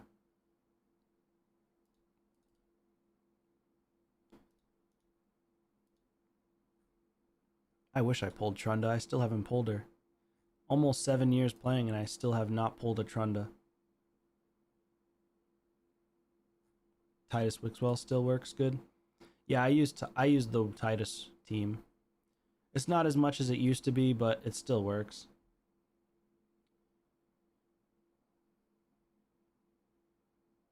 Yeah, the shield growth is going to be pretty insane. He increases magma shield as well? Holy crap. I didn't know that either. That's good to know.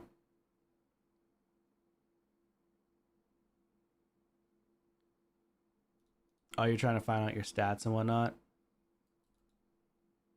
You pulled 4 Trunda? Damn.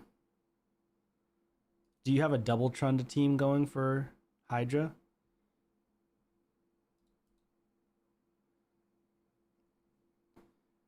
Dang.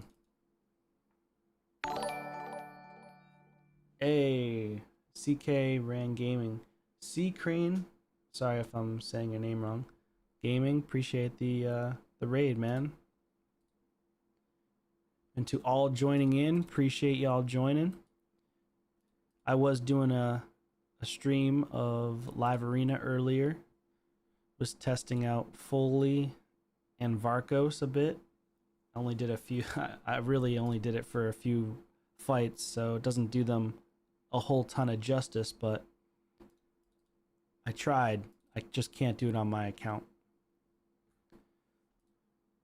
But yeah, settle in, have a blast. If you want to rewind, I pulled shards. You can see the legendaries I pulled earlier in the stream. Also, if you guys leave a like on the video, that would be great on the stream, because it helps reach other people into the raid communities, or else people don't see my videos at all. And then, I don't know if you guys could do it, but if you hype the video, I don't think it costs money to hype, but I don't really know, but I heard that hyping helps a lot.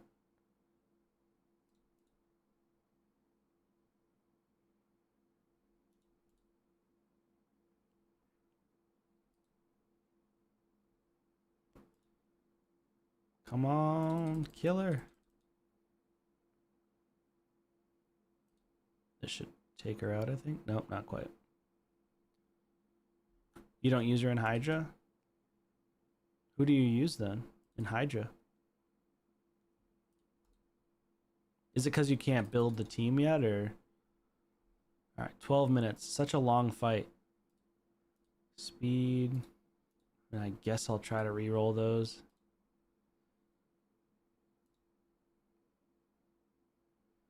Folan ignores up to 90% defense. That's insane. I think I need accuracy. Attack and accuracy is fine.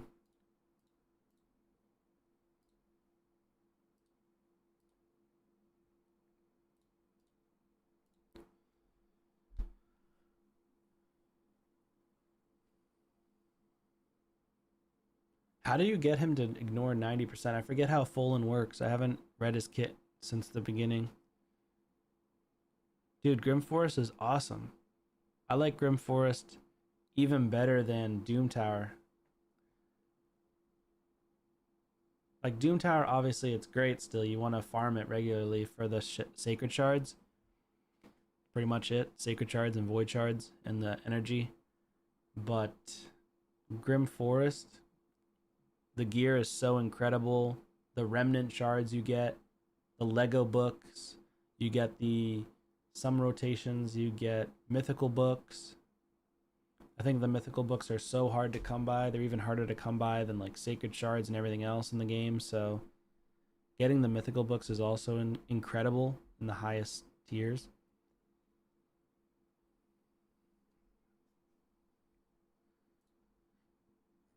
Yeah, this would have been way better if it was like Curse City. I mean, don't get me wrong, like Curse City's still great too. I think Curse City's harder than Grim Forest. And I don't know if they meant I don't think they meant for it to be way harder.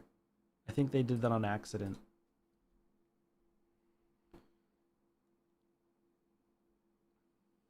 Curse City's just harder because I think you require even more champions. But with Curse City, you also can't get upgrades, like champion upgrades.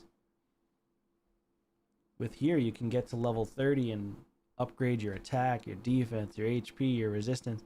You just constantly are upgrading everything as time goes on, which I really like about the Grim Forest.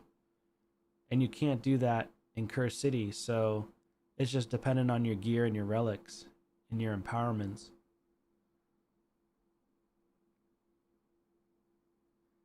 Yeah, I think for me, I feel like it takes forever to get mythical books, I'll be honest. I mean, I have 6 mythicals now, and I only have like 1 or 2 booked, and they've been out for like 2 or 3 years now. So I personally think it takes forever to get mythical books. That's just me. But I also don't win every CVC, every siege, every Hydra. We like never win Hydra because everybody's using the Wixwell and the Trunda comps. You pulled a 6-star soul for Alika. Nice. Dude, she's actually an insane damage dealer. I used her for hard mode faction wars for you can use her for there and she's going to be your best damage dealer, which is pretty insane. She does more damage than Thor.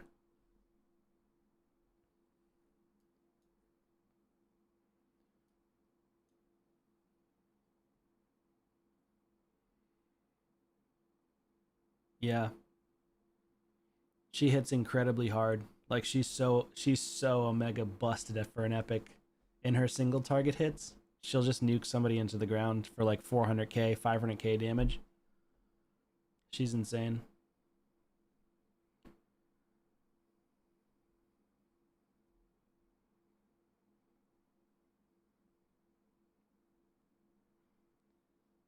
Oh, you only have one not booked? Oh wow. Ooh, mythicals. Dang. I mean, I'll take 17 legendary.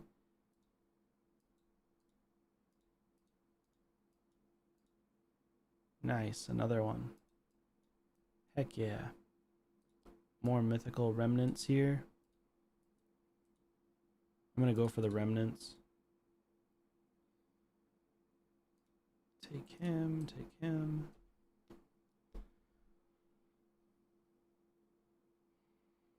Yeah, if your clan can win Siege and can win Chimera, the clashes, then you get more mythical books. Whereas my clan that I have had for a long time, we do win from time to time, but we don't win on a regular basis.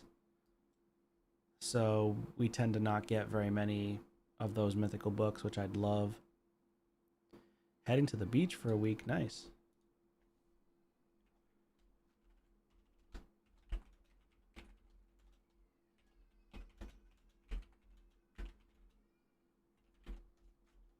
Oh, my daughter just woke up. I'll be right back.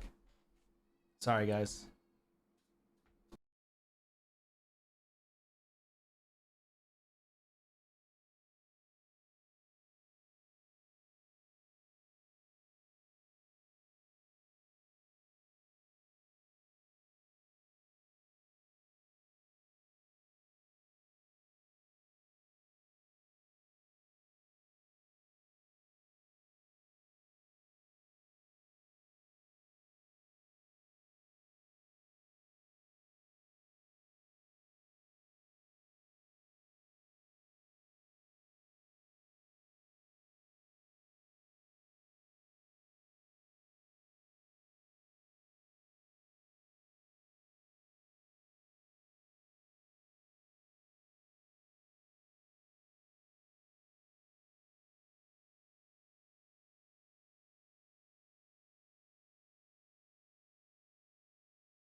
Alright, alright, alright. We're back.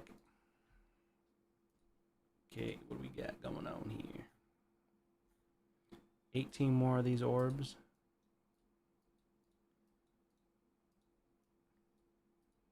This one.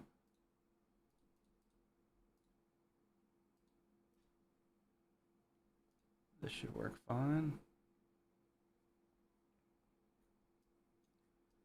Let's go. Fix this.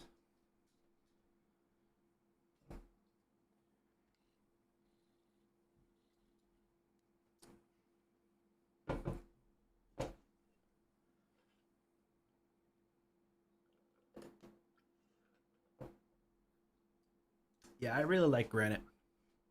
Granite Rockkeep. This dude's one of my favorite champions in the game. I don't know why people are saying he's so bad. He looks super cool. He does all the right buffs and debuffs that you need for more damage. You know, he's got removing of buffs from the enemy on the triple hit. He can technically work in today's meta because of the triple hit A1. If you're early mid game, he's a great carry for progression. Yeah, I mean, I personally really like him. Oh my god, why is Fajorid so strong in PvE but trash in PvP? Craziness.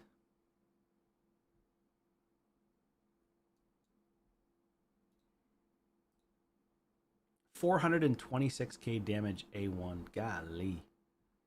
I can't revive though. That's my issue. I probably should bring in a reviver. I didn't realize how much damage this guy was gonna do. Holy crap.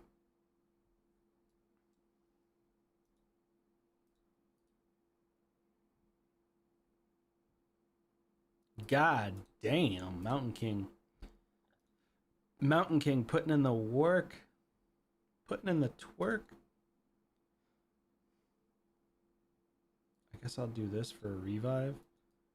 Let me see if Noelle has gear, which she doesn't. Constantly swapping gear around still. I don't think I'm going to end up keeping any of this legendary gear because it never ends up getting at least a triple roll. And I need triple roll speed.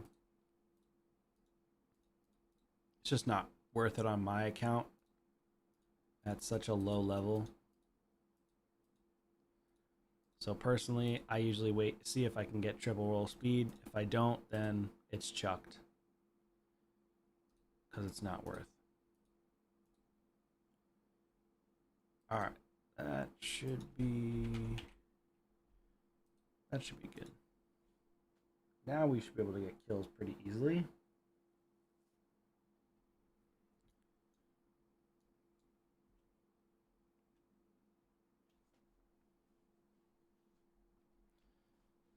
Look at that, Granite getting the kills.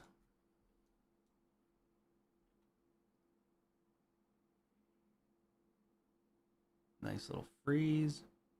136k damage. Then he goes in and takes another turn. Like I think he's great. PvE, he's really, really strong. Don't underestimate Granite.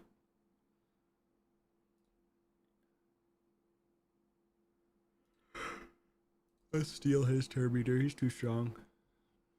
The freeze, damn.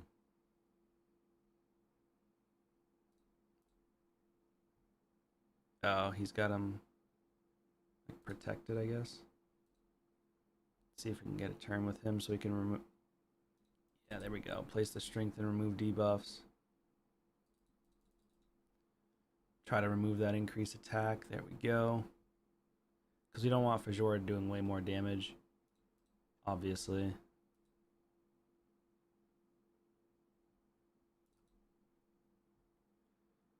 Okay, Fajorid swaps. Now he's going to do crazy damage. He's probably going to kill my... Oh, okay, he didn't attack my horse. Freeze him. Reset.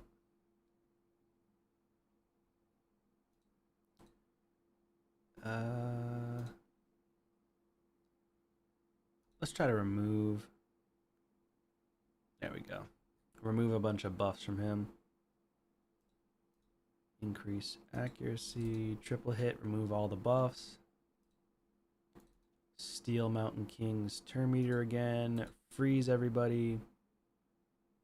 There we go. Now we're doing a lot better here. Big hit, 184k. Drop defense. Nice counterattack. Another counter. Remove the freeze.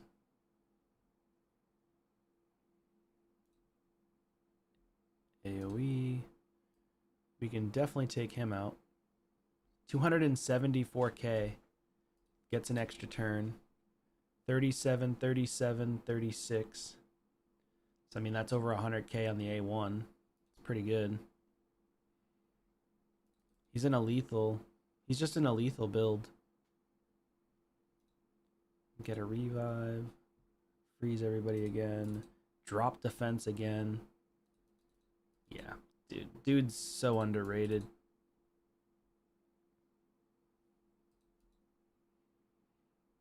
Nice.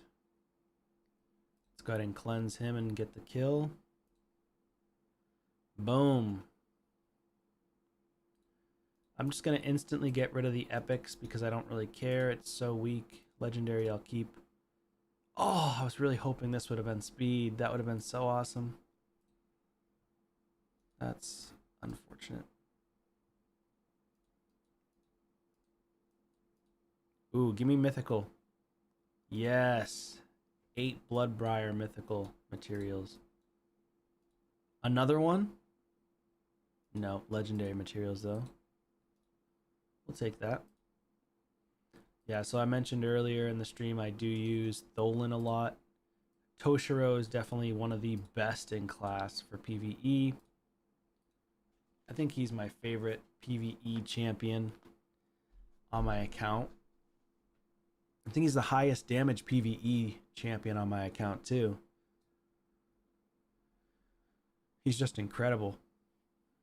Like, he'll just wipe out the whole... I don't know why he does. The AI is so stupid though on him. Most champions, the AI sucks. Like, he does the AoE against one champion with less than 10% HP left. Makes 0 sense to me. And then he can't use it on the second wave. And then it's like, now they're going to go and put unkillable and stuff too. Like, why, dude? Now I got to wait to get back around to his AoE ability. Now I could just obviously swap and just do that and strip it all. It's whatever, but I wouldn't have had to have done that if he saved his abilities. And I think that Tholin also goes through unkillable on his A1 if I'm not mistaken, so that makes him really top tier. Oh, I don't have gear on my Toshiro. No big deal. A1 countered him. Just gonna save everybody's abilities for the next round.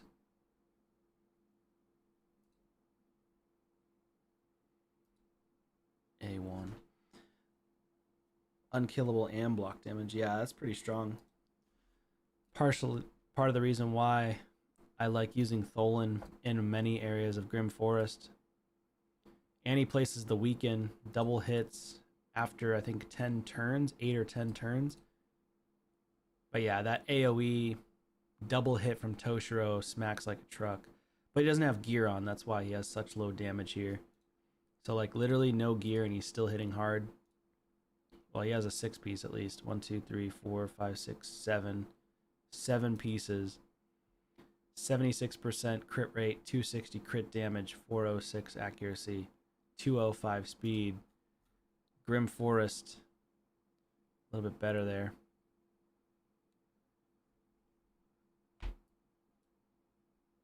Oh, Tholin, Foulbeard. What up, Debo? How are you, man? How are things on your end? This one I'll actually try to reroll because actually, let me see if I only have one. It's so hard to come by for the mythical chaos ore.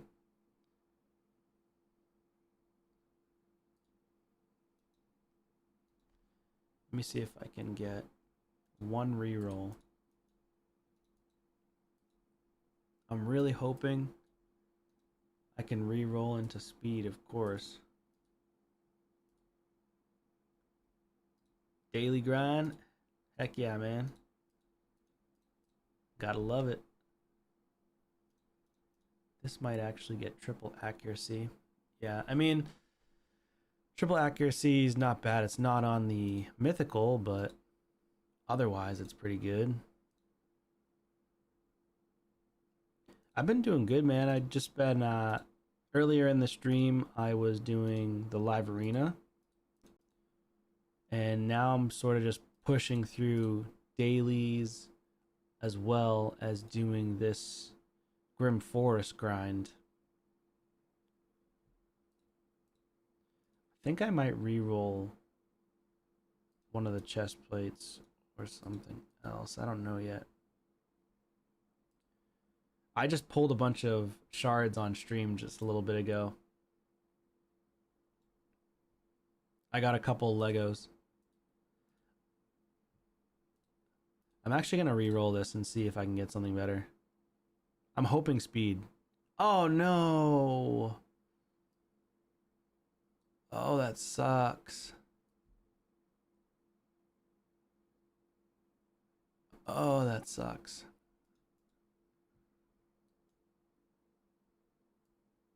Well, I was able to fill Faction Guardians. So that was nice. That was really nice, actually. High Elf's Faction Guardians is now complete. 2 mimics right here, back to back, huh?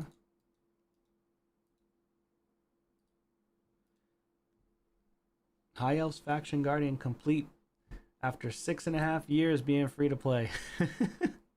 It takes so long. The grind is real.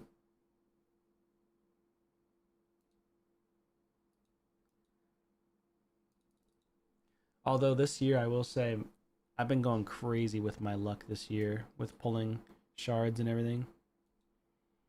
But essentially, the back half of this year is just me going to try and get as many faction guardians done as possible. That's kind of like my goal. Because then I can start empowering everything. And then I'm going to just be pushing heavily for, live arena, plat arena. I'm actually going to start pushing like crazy as I get better and better.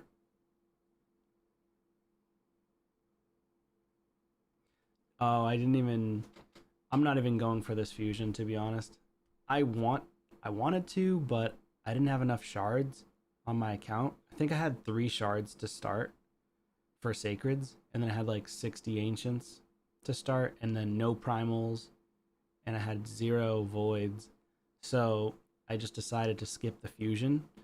But I went for this 2x because it was 2x 15x progressive for VARKOS. Sadly, I didn't get VARKOS, but that's okay. I already have VARKOS because I pulled him during a 10x progression, but I wanted to get a duplicate. You went for the epic on both accounts. Nice, nice. So you had enough resources to go for it. I think it was because, what did I go for? I went for, was it because I went for the VARKOS?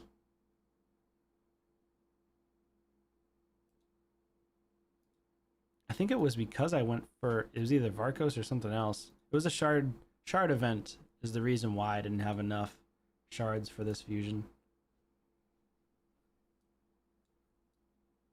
I think he's good. What do you think about him? Like, I was trying to make him work with FOLI, with ally attack, but because of total guard, it just decimates the ally attacks. And you have to be He's a little bit squishy too.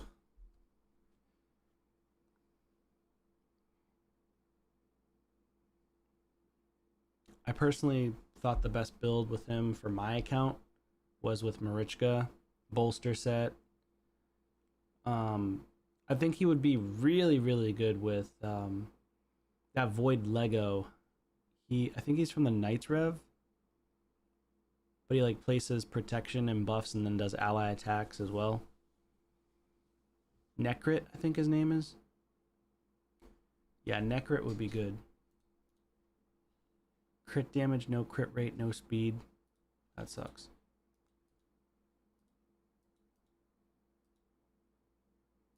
Speed and resistance is good, but it's really low level speed, I'll be honest. Hoping I can get speed. I'm hoping if I don't get speed, maybe yikes, this piece sucks. Yeah, this piece is a sell. Not good enough.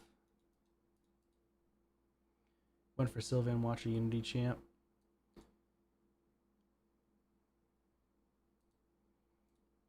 Yeah. I've been hearing good things about Folan. A lot of people have positive perspectives about that champion.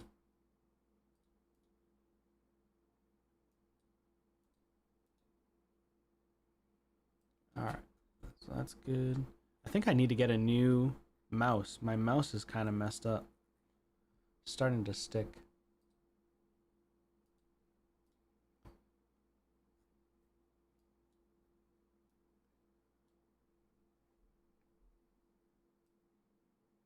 Oh, I see. You go for every fusion now.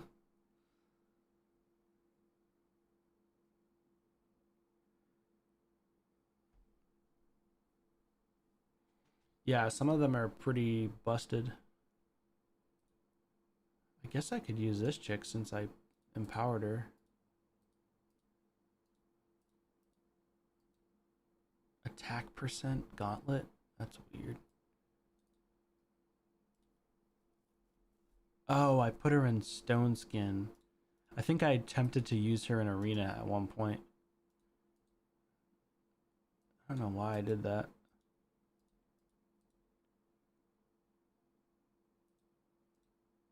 That's just me trying to do random testing on my own.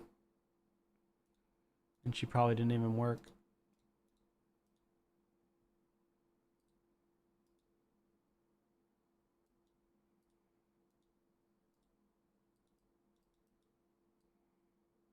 I don't think she needs accuracy.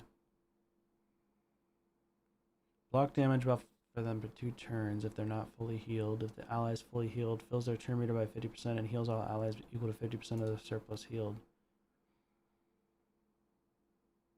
Decrease cooldown of any ally skills. Accept this chance by 1 turn. On a 3 turn if you book her out. Shield buff equal to 15% of the max HP on the ally with the lowest HP for 2 turns. The start of her turn, it's on a 1 turn cooldown. But right now it's on a 2 turn. I mean, she's okay. She's not the best. I don't think she necessarily needs this Guardian set, but it does help for Faction Wars and for Grim Forest and Curse City.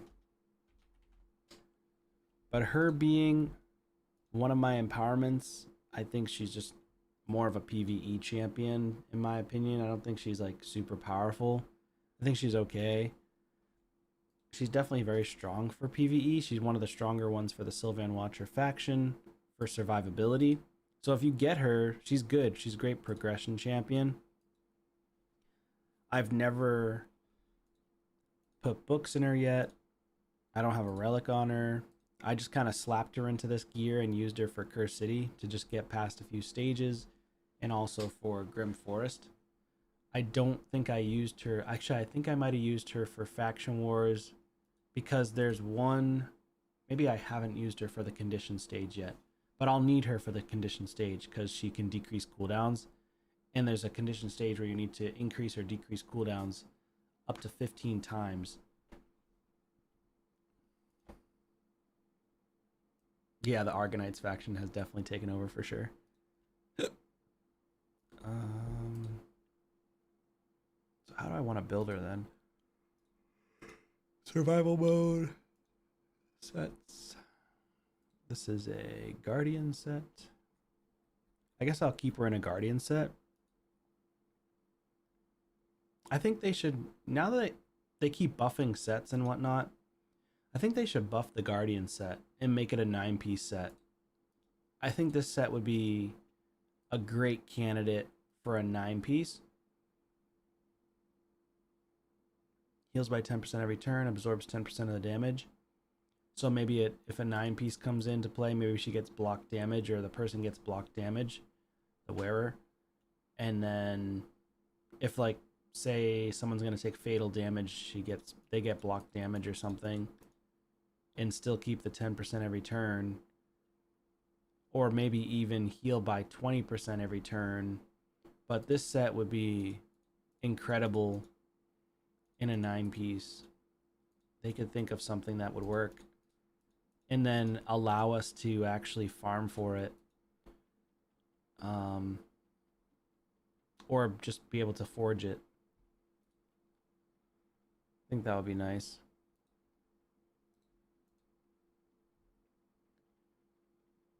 Yeah, a lot of the Doom Tower sets could definitely use a buff. Like that one set, for example. Actually, I think it's not even a Doom Tower set. The Destroy set, it's okay. It's not that great. I think it needs a buff. Fury set needs a buff. I've never ever used this set ever. Not a single time have I ever used this set in 6.5 years playing. The only thing I use this set for is for, offset pieces. And then the other one I never ever used was the Curing set. Never ever ever used the Curing set. Never used the Curing set ever. And I also never ever I've used the protection, the untouchable, because it has resistance for a little bit when it first came out, but then it got destroyed, like Torlek said. It got destroyed by Feral. I will say the untouchable is still better than the regular immunity set, which is up here. Where is it at? Immunity, yeah. It's just immunity for 2 turns. I feel like they should buff this to, if you're going to have immunity, they should buff this to 4 turns, because everybody ignores immunity sets now. This should now be 4 turns, in my opinion, if you're going to have a 4-piece set, or make it 3 turns. Like, because unfortunately, it's just not really that good anymore, and it takes forever to even get good pieces. By the time I got good enough pieces, I already had better sets from Doom Tower, from Untouchable, than I did from Immunity. And then by the time I got 2 sets from this, now all of a sudden they're just like, bam, here's Feral. Bam, bam, bam. Every single siege you get, like, every single one is 6-star. Every single one is mythical. Like, all I do is build Feral sets now. There's no point to even build Untouchable or Immunity unless you're early mid-game. And yeah, you're going to get more Feral sets early mid-game anyways from Siege if you're in a good clan or a decent clan. So, like, that's all I build. It's crazy.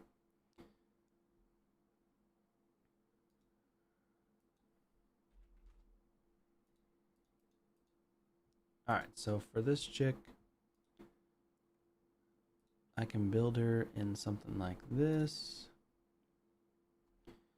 It's taking gear off of people that I don't really want to take gear off of.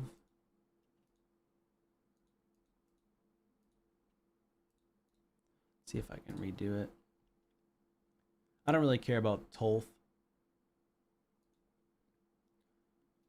Tolth the memed. He's not really that great.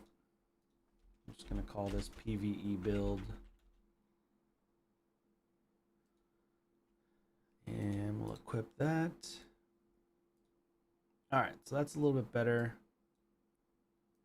She's got 92,000 HP, 232 speed. This is just a PvE build, so it doesn't really matter. I can probably swap out... Who would I actually want to swap out? I take less damage with Duchess and I can do a revive. Do I even need her? Now that I think about it. I don't even think I need her. I guess I could take her out as a revive and throw in her. Because she's just going to keep on healing everybody. She's not really a damage dealer or anything. She only does one attack anyways. This is my damage dealer. Actually, I don't even think I was using Gammaran as damage.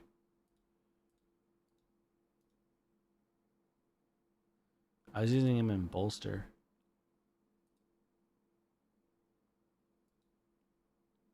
Oh, this is a CC challenge. Oh yeah, I remember we did a content creator challenge and I used him for a content creator challenge a while back. I just made him super fast with high accuracy. I guess I'll just use this. And then she's kind of in a damage build. And Tarshan. I doesn't even have gear on. Let's try to throw Tarshan in a damage build. I think he can do some damage, not a lot, but he does have an attack all enemies, so I'll throw him in like 260 speed. I think he needs like 400 accuracy, maybe 420 accuracy. Just do a damage build. Oh shoot, I need him to be... Oh no, this works. This is fine. He doesn't need to have like lethal or anything. Just any type of damage. It's PvE at the end of the day. I think I could throw him in a relic to get more defense. The wearer's defense increases by 1% each time they receive damage. I guess I could just give him this, even though it's like the worst relic in the game. One of the worst relics. But he is a defense-based damage dealer, so I guess this will be fine. Just give him this. He'll get more defense. Increase the wearer's chance of placing debuffs with their default skill. I don't think he does debuffs on the default. Oh, he does a provoke. Okay. That's actually good for him. A 5% higher chance of placing debuffs. Okay, that's nice. That's nice. So he now has a 25, 30, 30, 40% chance to place a provoke instead of a 35% just with that relic.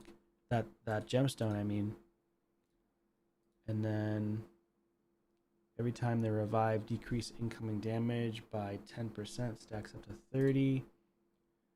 Additional res. Damage in dungeons, ignore defense or ignore resistance. Increase accuracy by 5 whenever an enemy resists a debuff placed. So I'll place this on just in case, because I want the provokes to land. I want the weakens to land. He's going to help us do more damage. Places a strengthen buff on this champion for 2 turns whenever they drop below 50% HP, which is pretty nice. And then here is a damage build for him. So Merciless with 2 turn of perception. Got crit damage with crit rate gauntlets. These are very old gauntlets on my account, but it's okay for PvE. Almost 5200 defense, 246 crit damage, 460 accuracy. We'll throw this in. Mercy PvE. Okay. Throw Tarshan in it. He doesn't have any masteries. He's almost a +4, which is nice. So this should work. Throw her in this gear. Alright, let's see how we do. You got more remnant pieces from Grim and pulled 4 so far. Nice. Yeah, it takes a long time to get good pieces from Curse City. Block active skills. Let's see what we can do for damage.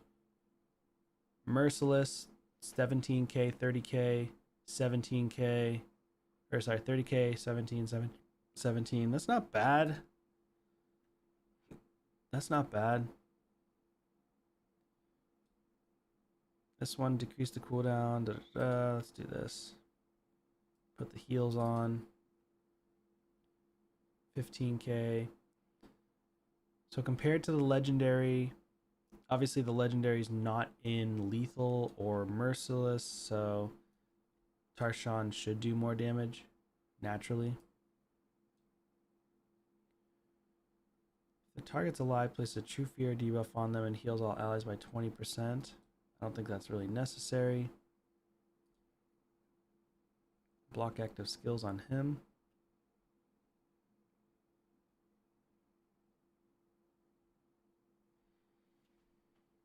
Yeah, Sammy Boy is super annoying on these waves if you're fighting him. So having block debuffs buff is really nice. Removes all debuffs from a target ally, then heals them by 50%. Heal can be critical. If the target ally is not fully healed, place a block damage on them for 2 turns. It's not even necessary, I don't think. Let's go ahead and steal buffs. So we place increased crit damage on everybody. She does a triple hit because of all the debuffs on him. Let's see what we can do for damage here. 28,000 damage. That's okay.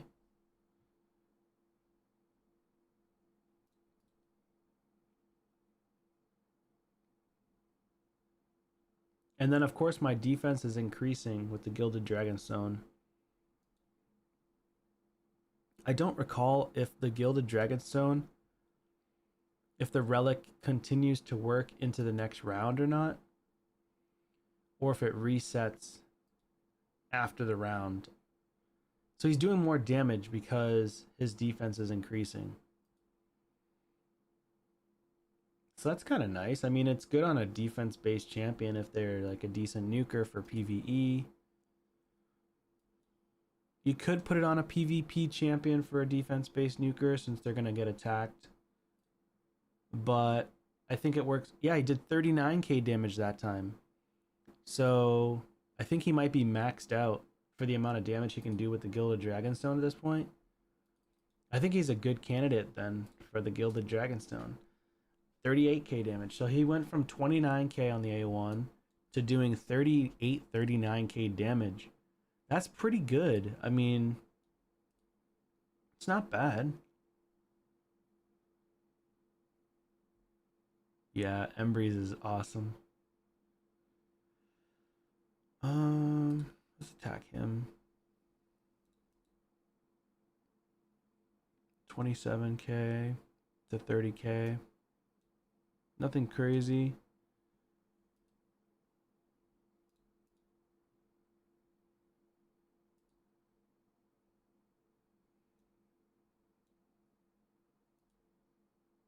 Let's go ahead and lock him too.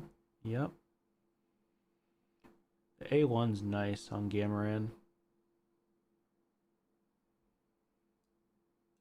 Increased defense and then fills the turn meters by 20%. I like that ability. Strengthens, continuous heals, reduce skill cooldown. Very nice. And then I can just keep on locking everybody. Of course, I think he actually heals everybody. Oh, he heals one person. Okay. I'm going to attack here. And then do the AoE again. Oh, 70k damage with the increased defense. Yeah, Tarshan as an epic is pretty strong. He's not bad.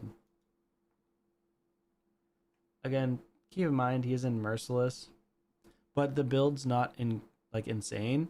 42,000 damage. Yeah, so it seems like the relic for the Gilded Dragonstone, it does not have any cooldowns or anything, and it doesn't reset across the rounds. So basically from round 1, if you take a bunch of hits, the 10 hits, and max out the Gilded Dragon, he's gaining like, I don't even know how much defense he's gaining, to be honest. Probably like at least 200 to 500 defense additionally, which is a lot of defense, which helps him take less damage and helps him do more damage over time. So I'd say it's pretty solid. I think he's going to get feared. Yeah, of course. Let's do this. Let's protect him. I think she's going to fear. Yep. Good thing I A1. And I think he's going to fear. Nope, no fear. That's fine. AoE. 41,000, 35,000. Yeah. I mean, the Gilded Dragonstone's maxed at this point. So maybe the Gilded Dragonstone isn't as bad as I've originally thought it was. I thought it was just terrible and could never work. But just from reading how basic it is, but sometimes basic is okay. Especially if you're using it for a specific purpose.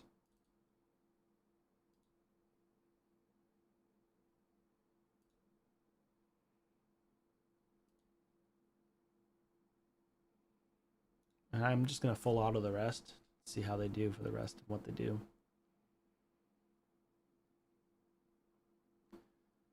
Oh, we did the block revive ability. Okay, not really necessary since there's no reviver. GG's. Alright, well that opens up the rest of this portion. Oh, Alika. We were talking about Alika before. And show you guys how hard Alika can hit. Hard Faction War Alika. 1, 2, 3, 4, 5, 6. This is a 6-piece merciless build. And it's not at full damage, but to be honest, 6,200 attack, 283 speed, way over capped on crit rate, 379 accuracy. I think I might even see if I can rebuild her in damage. The reason why I build her so fast, she's a +3. I only need one more to get her +4. But you build her fast because she also has the AoE 75% chance, books out to 100% chance of increasing cooldowns of all enemy skills by 2 turns, which is really strong. You build her with like 360 accuracy. How much does she have? 379 accuracy. Honestly, 350 accuracy is fine for pretty much most PvE content in the entire game, as long as you can max out the Great Hall, I think it's called. Yeah, lethal and perception is totally fine. Merciless is the best. I don't even have a relic on mine, and she still hits like a truck. Just get books in her. Crushing Rend is the best. And then I would recommend, obviously, if you can get a bunch of Cat's Gaze, then put her in a Cat's Gaze if you want to, but she doesn't necessarily need it. You can put the Gore Crescent on her. You're just really looking for anything that does damage. The default would be Malefic Talon for anybody. You could also use the Royal Digit, which the wearer has a 20% chance to decrease incoming damage. The Royal Digit gives attack. It's very basic. Mastery wise, you want to go for Helm Smasher. This is mine personally. I went for accuracy additionally with the Lore of Steel for more speed, and for each dead ally she does more speed. But honestly, preferably you probably want to go for the defense tree so you can get counterattacks. I think I built this a while ago. Yeah, so I've never redone her masteries. This was when I first got her. I threw her in masteries so she could do more accuracy, and so that way she could lock people out as much as possible. I think I was building her for lockout, and then I realized, like, oh my god, she hits like an absolute truck. And having her with the masteries to counterattack is going to be even better, because her A1 hits like 200k per hit or 150k per hit, which is insane. Like, her A1 is just freaking ridiculous for an epic.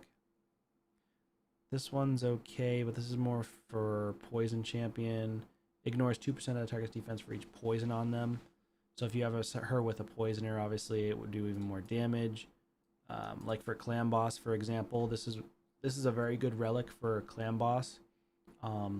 Because clan boss, you want to put poisons on them early, mid game.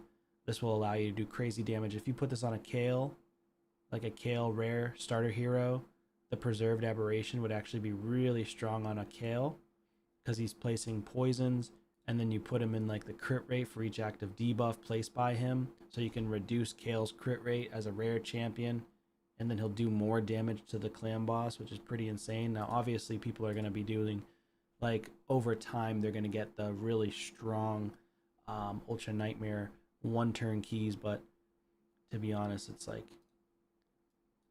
it's a decent relic for early game, early mid game. Wearer's resistance increases by 2%. Don't need that. Where's the damage at? Where's damage increased by 1%? Veil or perfect veil. I don't think she puts a veil on herself. No. She does have a partner, Sakara, which I never built. I've never built a Sakara, personally. The wearer deals 2% more damage if they're under any debuffs, which I don't expect her to be under debuffs ever, because if she's under debuff, she's probably getting locked out anyways. There's really not a ton of damage relics.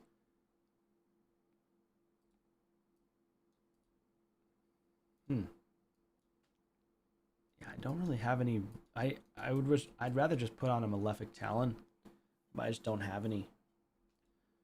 So I guess I could throw her in this. It's just going to give her more attack.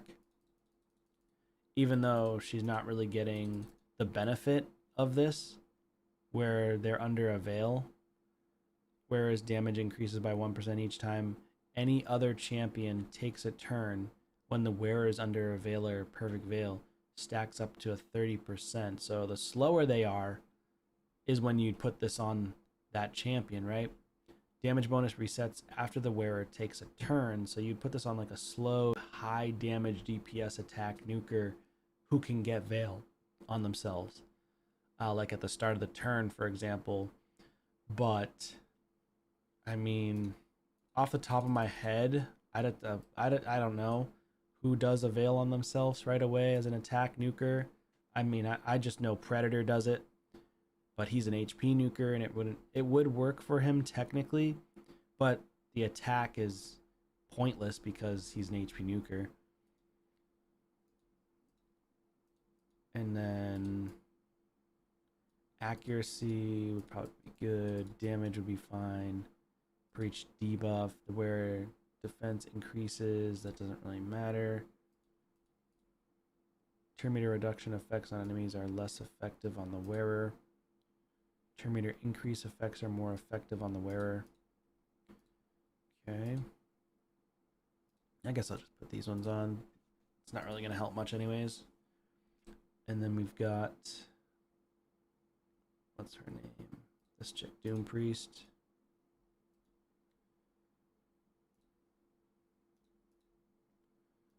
Take gear off of everybody else. Rector Drath, man. Old but gold. I also have her in a Guardian set with a 2-piece Frostbite, chance to freeze, or a chance to block freeze by 15%, 10% chance to place a freeze on the attacker. I just have her at 248 speed, 60,000 HP, 343 res, and 366 accuracy. But for Curse City, you're looking at 268 speed, 423 resistance, 440 accuracy, and 63,000 HP. So she's resisting like most players, most enemies in the game. I put her in Commanding Presence, which allows our aura to be a little bit more. She also is great for Doom Tower for resistance. So I used to use her in the lead for Doom Tower against the Bommel boss. I used her in Bommel boss to beat Bommel. Don't have a relic on her, but you probably want to put accuracy or resistance, preferably accuracy. You want her to stay alive. You got your Aspect of Siroth, but personally, I'd rather put on that epic one, which keeps people alive. I don't think I have it on anybody here. but it looks like a pot of gold. I forget what it's called, but there's an epic one that you throw on for surviving. Yeah, Rector is a good carry at the start. Of course, Embreeze, you guys know he's insane. Embreeze is Embreeze. Enough said, right? I'll just auto-equip her. Sometimes the auto-equip's pretty good. 327 speed. Mother Sibeli, I went for a fusion for her, and then I pulled a duplicate of her. She works really well in Faction Wars. So yeah, I will show you how hard Alika can hit as an epic champion. She's actually insane. Alika is disgusting. I can one-shot this guy right here. Does it show her name? I wish they put the names of the heroes here, because I never can remember all the heroes' names. Can do this. Fear on there, which doesn't help. I mean, obviously I can one-shot with just doing this, AoE. Yeah, everybody's one-shot. But he can't one-shot everybody, right? So, because he weak hit. So if we don't weak hit, we nuke this guy. Weak hit, 33k. Yeah, so we weak hit. Unfortunately, they put the one massive DPS dude that just AoEs every time as the one that you're weak against. So we kill him with a weak hit. Cupidus. That's what his name is. This guy. Obviously, Embreeze is just disgusting. Let's do the AoE. Oh, one shot. 80,000 to 130,000 damage with her AoE. That's not even her A2. Her A2, it's not going to work because this guy's passive will place block damage. Yeah, so there's the block damage. 76,000, and then it would have been another 76,000, which is 150,000 damage. No drop defense, no weaken, nothing. Just destroys, decimates everybody. And then, of course, you got the mythical champion who's going to do more damage. We've got Alika with increased attack now because she didn't even have increased attack before. And do this. Cupidus empowers Ezio. And then we got the increased attack now against a freeze. So freeze mitigates like 40% damage. So 255k. So that would have been a 350k, probably a 300 plus k damage hit with the increased attack. No drop defense, no weaken. And she hit 539,000 damage, and Embreeze hit 810,000 because of his AoE, wiping out the enemy waves. But yeah, Alika's a monster.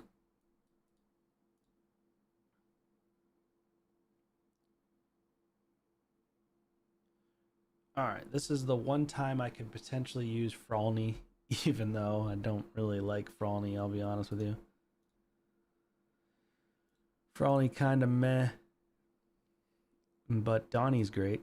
Donnie's gonna carry here. Frolny should be able to do the most damage. There's no reason why he doesn't. Literally no reason why he doesn't do damage here. I don't think I need this.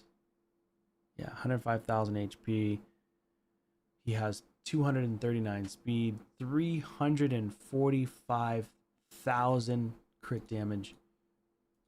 We should be hitting like a truck here. I've got him in insane gear, all right?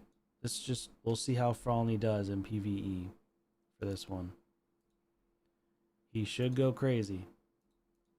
He should absolutely go crazy. This guy. I just threw this guy in a bunch of accuracy sets for perception. Made him somewhat fast. I put him some damage. He's just been in this same set for a long time. He just does a bunch of stuns and stuff. But nothing crazy. Hydra PvE. Alright, let's see what you got, Frolny. If you put Frolny on auto, he has garbage AI. So Frolny being a... I'm not going to AoE because he'd probably kill at least one of them. FOLI being an AoE, this is like one of his best damage.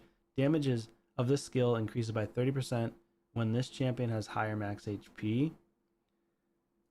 And then he has a passive. This champ's crit damage is increased by 1% for every 1000 HP. Because he has 105,000 HP, his crit damage increases by 105. So he technically has 300 or 350 plus 105. He has 455 crit damage. And increases this champ's max HP by 20%, stacks up to 100. And speed by 20 stacks up to 100 whenever this champ kills an enemy and resets each round. So if he kills this enemy, it's going to reset for the next round. Boom. 150k almost across the board. So he one-shots them. But he should be doing that in PvE. Like, there's no reason why he shouldn't. No reason why he shouldn't.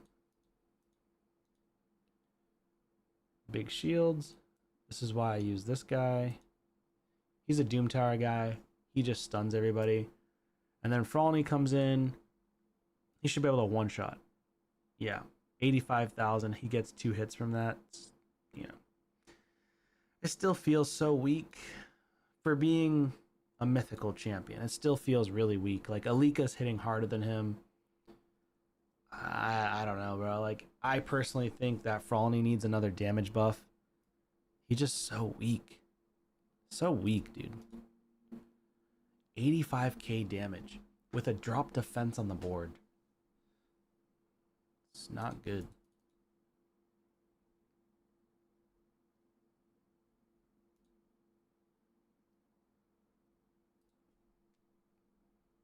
What champions do you know that doesn't need 100% crit and you can just stack crit damage and still hit like a truck? Mezamel, you can technically do 70% crit damage. 190,000 was his most damage, but they had drop defense on. Mezamel 70%, Cold Heart rare champion 70%. Who else is there? I mean, there's a couple of epics where they place their own buffs, but I don't really know of many heroes that don't need any crit rate. I mean, Hecaton, but he's a Void Legendary. And he's really hard to come by.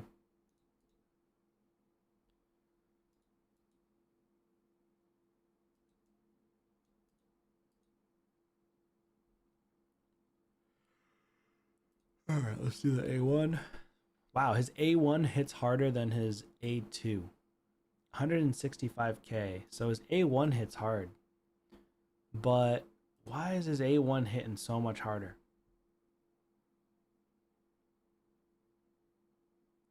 Yeah, it is difficult to get.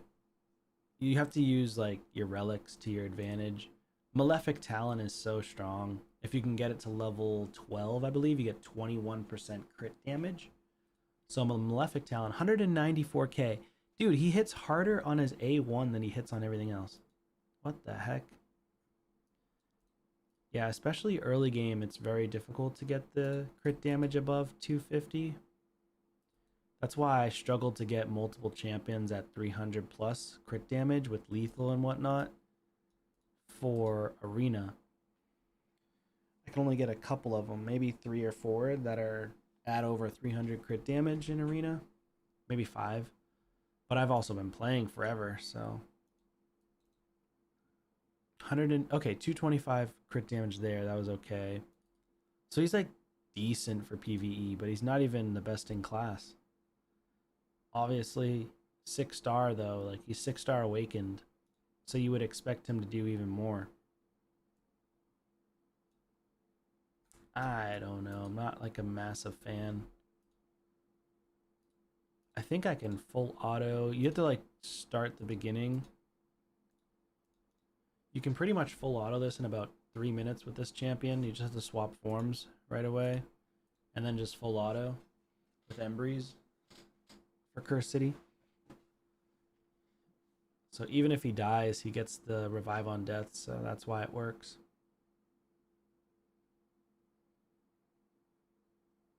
And then he just starts going to town.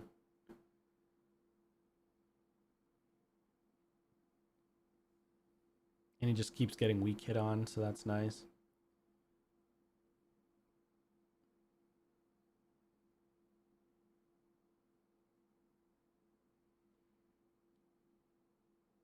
Yeah, it's nice. It really gives you a different perspective on the game too.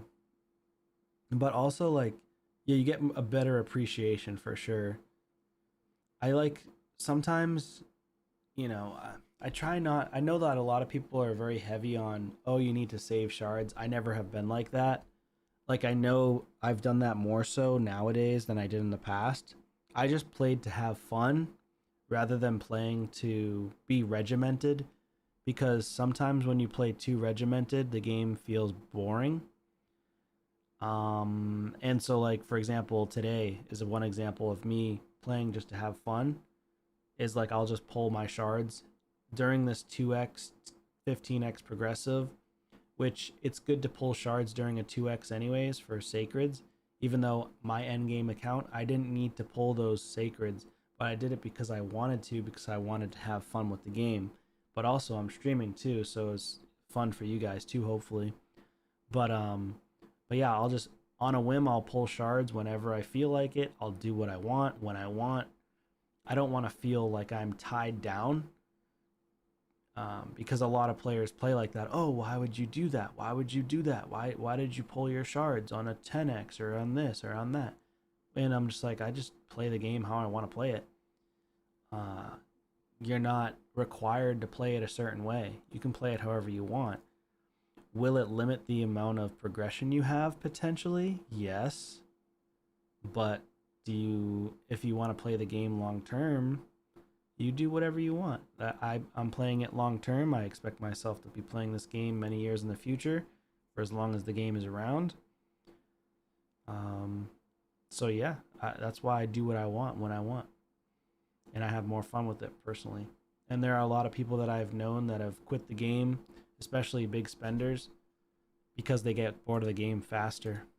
Like I feel like the more you spend on the game, the faster it is to get bored of a game because you complete a lot of the milestones and things faster, and eventually you're like, oh, I'm kind of bored now.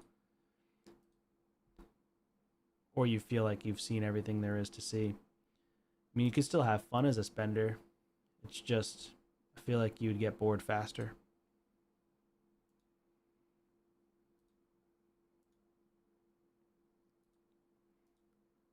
Oh, I haven't used the xenomorph on this stage yet. This ought to be fun. I might actually have some fun with xenomorph. Let's go. I think I can make a DPS xenomorph. I put him in Arachnid Elixir. There's no books, no masteries. I just ranked him up.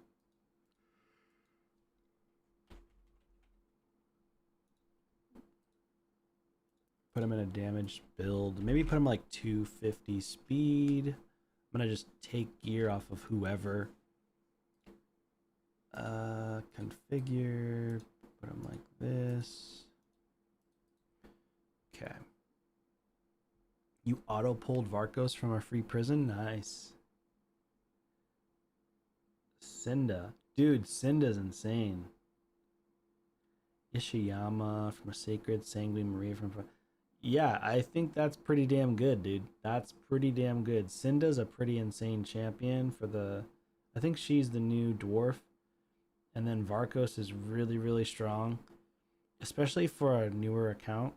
Ishiyama is great for early game progression. He's a good HP nuker. And then he's also great for Chimera. And then Sanguine Maria is just disgusting everywhere. And Valkonen. Goodness gracious, bro. Yeah, I mean, he's a void legendary, right?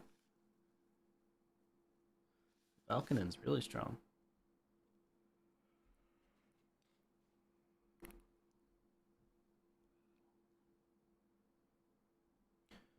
Just waiting for this build to go through.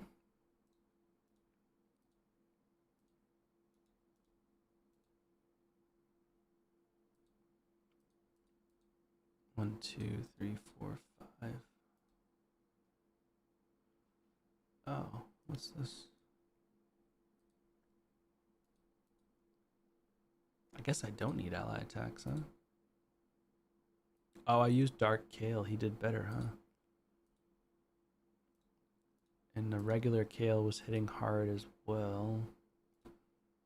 I think instead of regular Kale, I'll throw in bombs. I don't think I really need Kale in here, because I have Dark Kale. And then I'll do some decent damage. I don't really want to pull off a FOLI, if I can help it.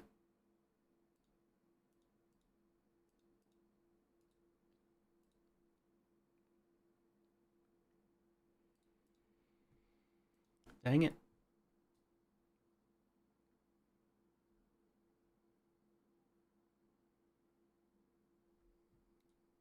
Still looking for a build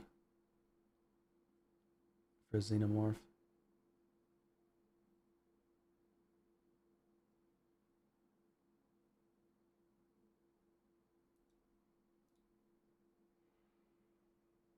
Taking off Granite. This is fine. It's not a big deal.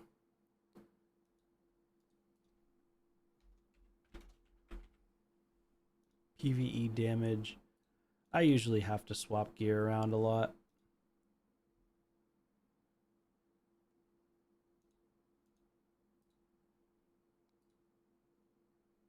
Okay. This should be fine. Rhodos is just disgusting.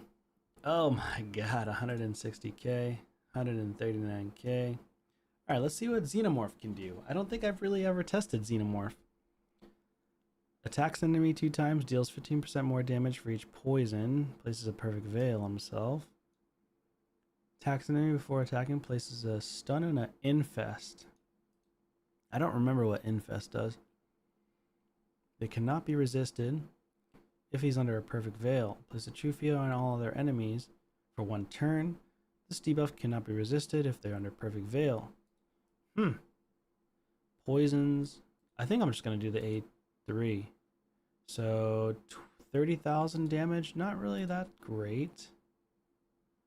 FOLI. Yeah, he's pretty decent. PvE still. So we'll just one shot. Boom. Extra turn. Let's go for him. Boom. Alright, what's this one do? A1 stun, right? Yep. So what was that? I didn't even see that damage on there. It's okay. It's nothing crazy.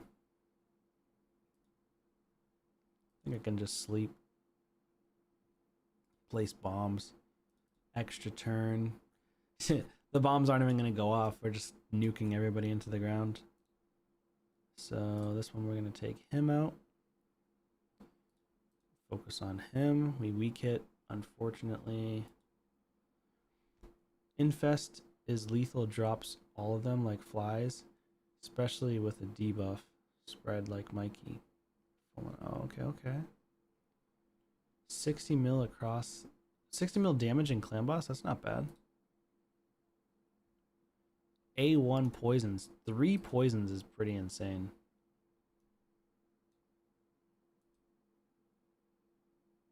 Oh, that's right. They just cleanse it anyways. They just cleanse it. It doesn't matter. Weak hit again. Decreased defense.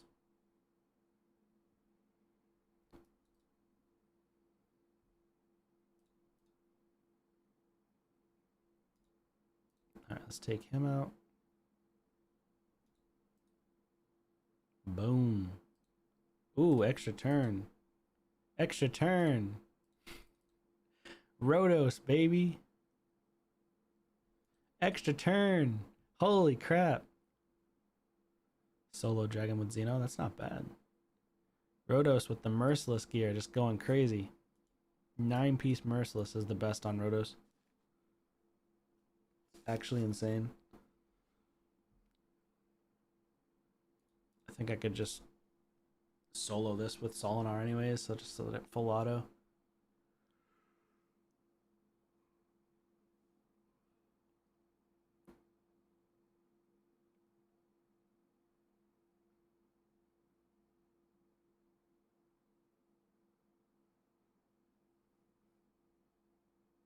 Oof, the counterattacks are insane. I love that they buff Sir Nick. I'm so happy they buff Sir Nick. So awesome. I'm very happy with the Sir Nick buff that they gave.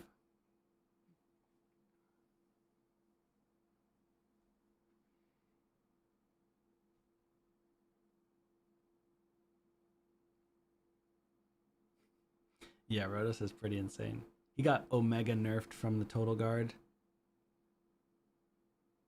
I have one with Rotos recently, though. But I just got lucky with extra turns.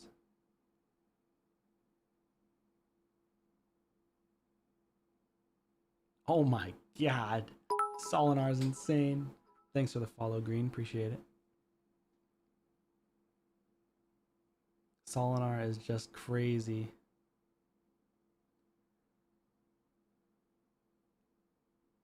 Okay, he's going to take an extra turn now because she's speeding up. Solinar comes in. He should be able to, and then I'm getting counterattacks with the Sir Nick. There you go. That's nice. That's nice. Oof. This one, yeah, the double, having the ally attack is so important. Or getting counterattacks with like revenge accessories or extra turns with a relentless. Vizier can work well here too. But you need the survivability because of Mithrala. So that's why I have her in there. She's just built for speed. She has some damage as well, but mainly for speed. And then my 2 Folies in there because of the quad hitter A1. And then the quad hitters on the Cold Hearts.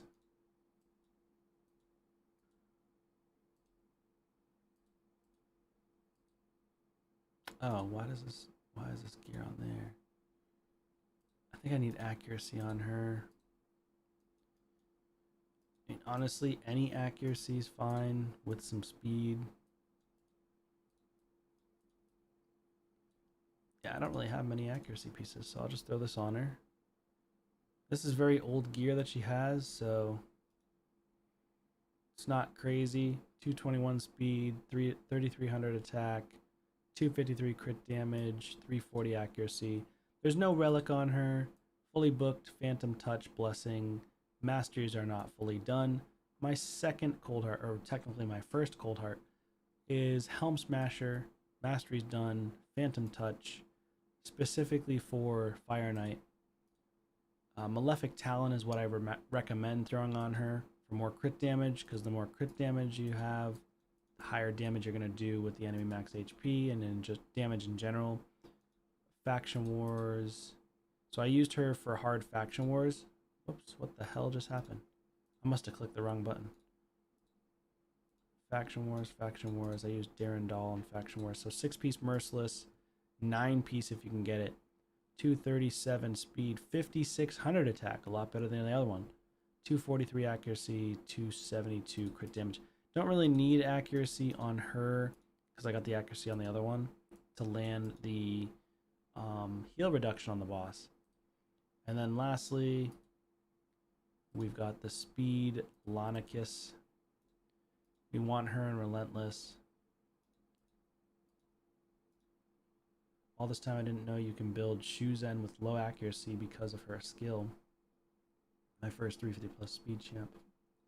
Oh, no, yeah, she does have really good abilities. Folies are all set. Okay. Oops, I didn't mean to full auto. I'm not sure if this team works full auto.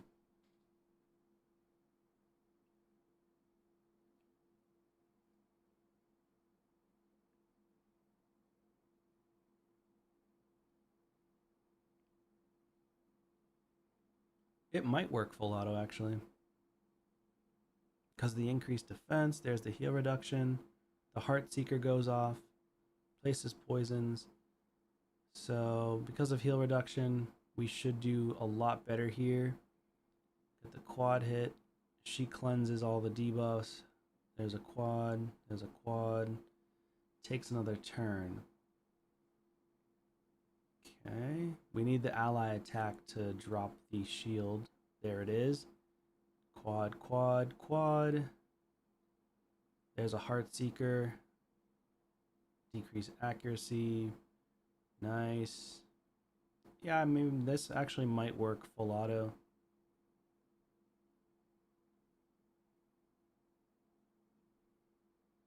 Quad hit. Takes an extra turn. Quad. Heal reduction, drop defense. We should get another hit in with our enemy max HP. There it is. Okay, yeah, it is full auto. I forgot I built it as a full auto team, basically.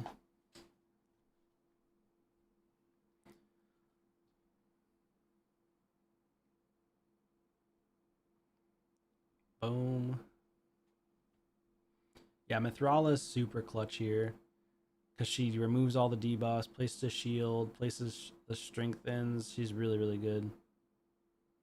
Fully takes him out at the end. There you go. So we get rid of the 5-star gear at this point. Don't really need it. 6-star gear is only like... I'll salvage this because maybe it gets a triple speed. But it's HP flat stat, not really that strong. 5-star, this piece is not really good. Maybe a reroll attempt. Maybe a reroll attempt if I get like triple or quad rolls. Quad roll preferable. Because those are like the gear that you get from here, most of it is PvE focused. Obviously you could use the other gear for PvP, but it's not really the best. I don't think I have gear on anybody. Let me see. Can I still win this? Probably not. Yeah, I don't have gear.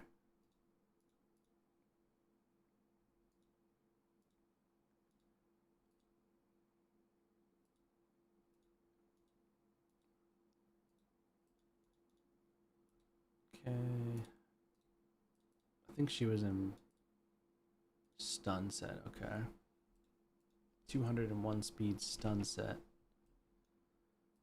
I don't really have very good stun pieces. Throw him in. I put him in a damage build, 318 crit damage. And then this guy's in a damage build for shield set.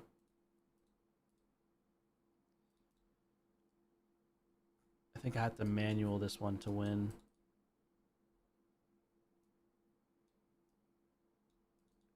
Boom. Extra turn's nice. He's dead. I think I just A1'd her. And then AoE nuke should take them out. Yeah. And then against this one I AoE'd. As long as I don't get locked. So I can stun. Nope, not quite. Stun. Nice. Try to drop speed. Extra turn. Very nice. Do this. We get a stun on the other one. That's good. Drop his attack because he does big damage. Okay. He's dead, comes back to life. Let's do this. He'll die, come back to life. Oh, weakens. And now we can counterattack. Nice. Yeah, so this is pretty much GG's at this point.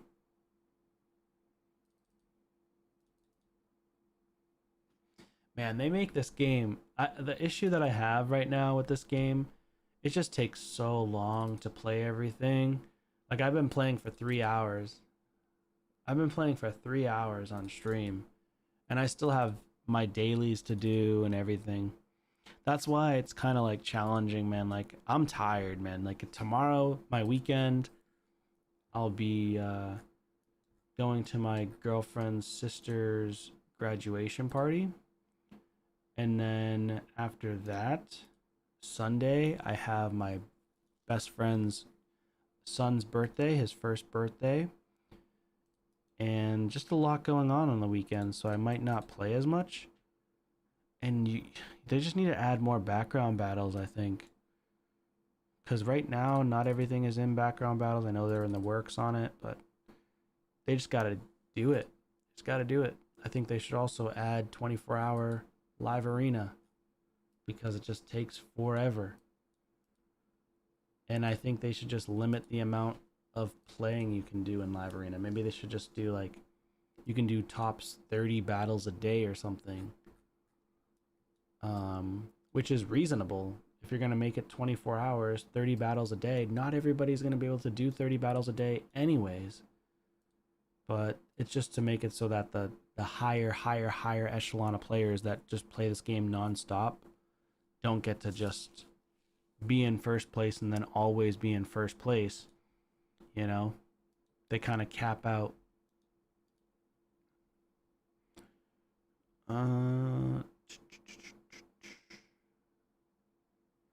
Oh, this one's a tough one. This is a really hard one to do. I've actually done a showcase on this multiple times now on my YouTube. And it's S19. Let me see if I can find it. Because I remember putting the gear. Oh yeah, 4 months ago is when this rotation came around. So let me see if I can show you this.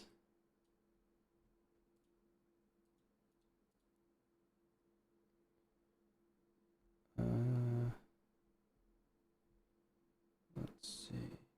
Go here. Screen share. Hopefully you can hear it okay. How to beat S19 hard mode 4 months ago. Of the Cursed City, the current rotation. I'm going to show you how I do it. And maybe if you have these champions, you could do this as well. So here are the champions I have. I have Rorik Wormbane. I have Jetney the Giant. I have Fodbor as an epic. I've got this guy who, Loki the Seaver, was a previous collaboration or type of event for Thor as well as Loki in the past. Then we've got Molly Tankard as our CC and Reviver. So don't sleep on Loki if you have him. He's a very, very strong champion. Of course, there are other champions you could potentially bring in. For example, I could have brought in Stock the Broken. He does have poisons and HP burns that he could place. He does have continuous heals that he puts on his allies, which could help keep them alive. And yeah, he just does a really lot of damage with the poisons and HP burns. So, and then he also increases the duration of poison HP burns on the targets as well. And then speed in all battles by 20, which is pretty strong. But keep in mind, Rorik Wormbane has a 19% speed in all battles, which is also very strong. And a previous fusion, Kraz Wallbreaker, is extremely powerful for this stage. I've never built him yet, but if you have him, I highly recommend building him because the block active skills is insane for wave content. Insane. You can build him just to level 50 like I have him now, and you could probably just use him instead of one of the DPS. It might actually be easier because block active skills is going to be very, very powerful for the first wave, which I believe, if I'm not mistaken, is Marichka and Taras. Super, super annoying. You could also bring in a Farak in the Fat who does ally attacks. He does decreased defense on the A1, and then he does HP burn and poisons on the A2, and deflects all of incoming damage this champion receives onto his allies. So he basically spreads it across equally to all the allies for damage. You could also bring in a rare champion. In the past, a long time ago, I actually had a previous video of beating this stage S19 with Soulbond Bowyer. You can use her with the A1, put her in a stun set, and just hope to God that you can keep getting stuns. I had 2 of them built, and also had them built for Doom Tower for that specific spirit rare only stage, which is super annoying. So keep that in mind. You can also bring in, shout out to Haikatoon, decrease speeds, increases your turn meter, places increased speed on your team. Attack enemy decreases their turn meter by on a 75% chance by 15%, and then also speed in all battles by 19. And then last person that I would consider bringing in is a Drakgol. He has a potential chance of stun on the A1 booked out to 40% chance. Then he's got the increased attack, increased defense on all allies, and places block damage for 1 turn on allies that have less than 30% HP. If you book him out on a 3-turn cooldown, that's not so bad. And then also places a shield buff equal to 15% of this champ's max HP on a 3-turn on all allies. That's not bad if you have him in a lot of HP, because he has pretty high base stat on the HP at almost 23k. Then also his passive effect heals each ally by 15% of his max HP whenever a shield buff placed by this champ expires, is removed, or is broken by an enemy. This guy is incredible for this stage because, of course, the first wave that you're going to fight against the Marichka as well as the Taras will consistently break the shield, and allies whose shield buffs are broken will also counterattack the enemy that breaks the shield. When a shield is broken, the heal occurs instantly before the remaining damage from the shield breaking attack is taken because of how much heal you're getting. All right. So you guys kind of get it. But I think I'm going to end it there, though. I was thinking of going into live arena.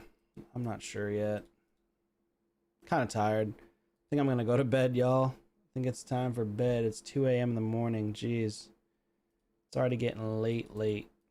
As much as I would love to do more live arena, I am way too tired.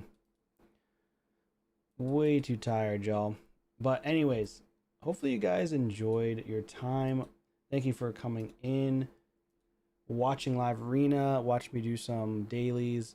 I mean, I still have so many quests to do, like all these 3 dailies, these advanced quests still to do. But all I did was Grim Forest, and then I did Curse City, and then I did live arena, and that was 3 hours plus, which is crazy. But anyways, you guys have a great night or a great day wherever you're on the world. I appreciate you guys for hopping into the stream. As always, I'll see you guys